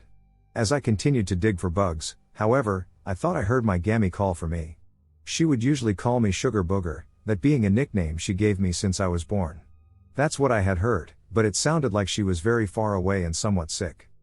Sugar Booger. I looked up where I heard it come from, that being from the woods. But there was no way she was there, because she was still unloading stuff from the truck. Even at the age of 6, it didn't feel right, so I walked closer to my grandparents and stayed next to them. I soon forgot about my weird encounter, though, as we began to have fun. For the rest of that day, we played card games, sat next to the campfire as we ate dinner, and stared up into the stars. I always loved seeing the stars, there never being anywhere I lived at. We started to get sleepy around 9 p.m., I believe, and we started to get ready for bed. There were bunk beds that I and my Gammy would sleep on, keeping our luggage on the top bunk, and we would sleep on the bottom bunk. Due to my Gampy's snoring, he would sleep on the couch of the trailer. I would always sleep next to the trailer window just in case I couldn't sleep and wanted to look outside. I fell asleep pretty quickly, though, that being the last day of school and all, it was pretty exhausting. I remember waking up maybe hours later, it still being pitch black outside. It wasn't weird for me to wake up late in the night, since I have always had sleeping issues. I rolled onto my side trying to fall back asleep until I heard Sugar Booger. My eyes immediately shot open as I heard my nickname being spoken, but I knew it wasn't either of my grandparents. They were both asleep and never were known to sleep talk before. I started to feel this horrible feeling in my gut, like whatever I was hearing wanted to really hurt me. Even at the age of 6, I knew this wasn't normal. Then I started to hear tapping at the trailer window. It was soft, but loud enough for me to hear it. Tap tap tap. I just sat there, frozen in fear. I was trying to just brush it off as tree branches or rain, but I just knew that wasn't it. I could tell that it was really someone, or something, tapping on the window. Then I decided to be brave and look. Big mistake. I pulled the curtain away to only peek, and all I saw were these large yellow eyes. They seemed glassy, yet not entirely real. They looked like giant teddy bear eyes, but cold and unwelcoming. I remember in that moment I panicked and quickly closed the curtain back up. I then hid under the blanket, that being the only thing I knew to do when I saw a monster. I could feel tears falling down my face. I had never been so terrified in my life. I just curled up into my gammy's side and clung to her all night long, that damn tapping only getting louder and more persistent throughout the night. I don't remember falling asleep, but somehow, I did. I do remember my gampy waking me up around noon, saying how if I got up quick enough, we could still go fishing. I honestly didn't want to leave the trailer at all, terrified that whatever I saw the night before would be out there. I did eventually go outside, but I was constantly looking around, horrified that whatever saw me last night would get me. My gammy immediately knew I was scared and pulled me into a hug when she saw me, asking what was wrong. I did tell her what I saw and heard, and surprisingly, she believed me. The next thing I knew, she was telling my gampy that we were moving campsites. It took a bit to convince him, but he did eventually start to pack up and hook the trailer onto his truck. I was put into the truck so I could properly sleep, but I just couldn't. I kept feeling that I was being watched, thinking that every little noise was that thing I saw, that if I closed my eyes even for a second, it would get me. My gammy wasn't too far from me when I heard it again. But this time, it was my actual name. Aaliyah. In that moment, I had never seen my gammy move so fast. She looked up into the bushes where we heard it, then to me. She then got in the truck with me and pulled me into a tight, protective hug. I began to cry all over again, telling her how I wanted to just go back home. That's when my gampy got into the truck as well, and since I was sobbing so hard to the point I was coughing, he agreed we could go home. We started to head out of the campsite, still hurt that this trip had been ruined by something. But I still didn't know what. That's when something in my head told me to look back. I slowly did so, feeling an ice-cold fear wash over me as I saw something. A red fox, sitting in the middle of the campsite, sitting there with large yellow eyes. The same red fox from my dream, somehow, curling its lips into an eerie smile. After that encounter, we never did go back to that campsite. We did continue to camp, but in more populated areas. I didn't tell my grandma what I saw, but she had told me to trust my gut. She knew that I was sensitive to certain entities, and that would help me if I trusted it. Now this would be the end of the story, but I'm afraid it isn't. There was one more encounter I had with the creature, and it was much more terrifying than the first time. The second encounter I had was when I was 17, many years later. By this time, I knew very well what a skinwalker was now, and I was still very paranoid every time I went near wooded areas. I was still worried about seeing that fox, but I never really thought about it too much. I and my two younger siblings were staying at a relative's house for Christmas, them living way up in a mountain area. I think they were my great aunt and uncle, but I'm not sure. Where they lived, there was no service at all, so unless we hooked up to their Wi-Fi, we had no phones. I didn't mind the house, still loving the woods no matter what happened. Although at night I hated how they didn't close the window curtains, making it easy for anything outside to see inside. But I did feel safe while inside the house, knowing that they wouldn't let anything hurt us kids. Luckily, it didn't snow where they lived, so we could go outside and run around. They also had this beautiful black lab, being about a year old, named Pam. She was very playful and normally wouldn't listen to anyone but my uncle. Although she was easily excitable, she was a good puppy. One of the days we were there, my little sister and our aunt went out to the store for a nice girl's day. Although I'm a girl, I wanted to go hiking with my uncle and my little brother. We left pretty early since the hike we were doing was 4 hours of walking into town. It was a really chilly morning, but since we were doing so much walking, it felt great. We also decided to take Pam, it being a good way for her to get exercise and have fun. About maybe an hour into our walk, I started to slow down a bit, wanting to enjoy the beautiful forest. It was so peaceful, I could have honestly stayed there. But as we continued to walk, I started to feel something odd. I noticed how quiet the forest had suddenly become, hearing only our footsteps and my brother talking to our uncle. Pam noticed it too, her ears going straight up and growling softly. I started to pick up my pace to get next to my brother, worried that possibly a coyote or mountain lion was nearby.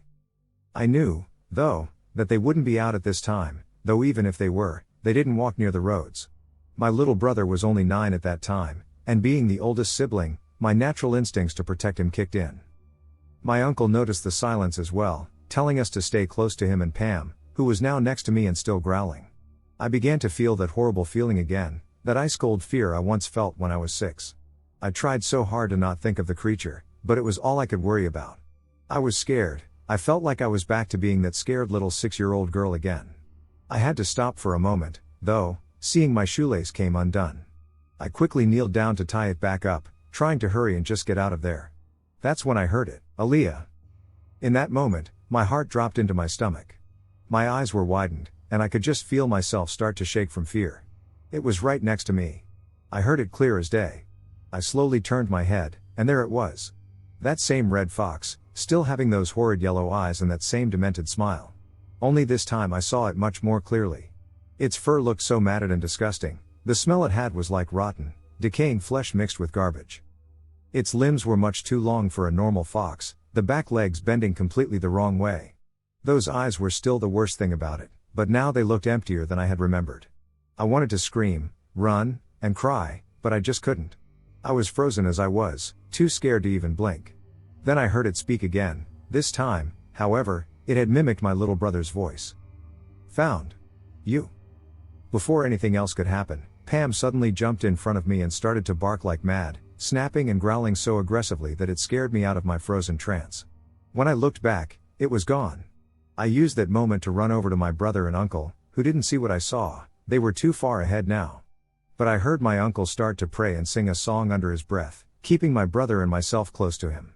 I was just too scared to even look back, so I just kept my eyes on the ground and refused to stop walking. Pam had stopped barking, but she was still loudly growling and never left my side as we continued our hike. My little brother was a bit worried, but he just thought it was a coyote. When we finally made it into town, my uncle had called our aunt and told her to pick us up, saying something about how it wasn't safe for us to walk back. Thankfully she did come and get us, but she was confused since we talked about that hike for days. On the car ride back, Pam never left me alone. She was right with me the entire time. She knew that thing was after me, and she protected me. I was very grateful that she was with us. Who knows what would have happened if she hadn't been. When we got back to the house, I was talked to by my uncle and aunt. Once I told them what happened and what I saw, they had started to pray and check that all the locks were shut tight, my aunt putting something around the doors. I now believe it was probably ashes, but I never did find out. Unfortunately, this made our Christmas vacation cut short, as they were worried that I was not safe while still in the woods.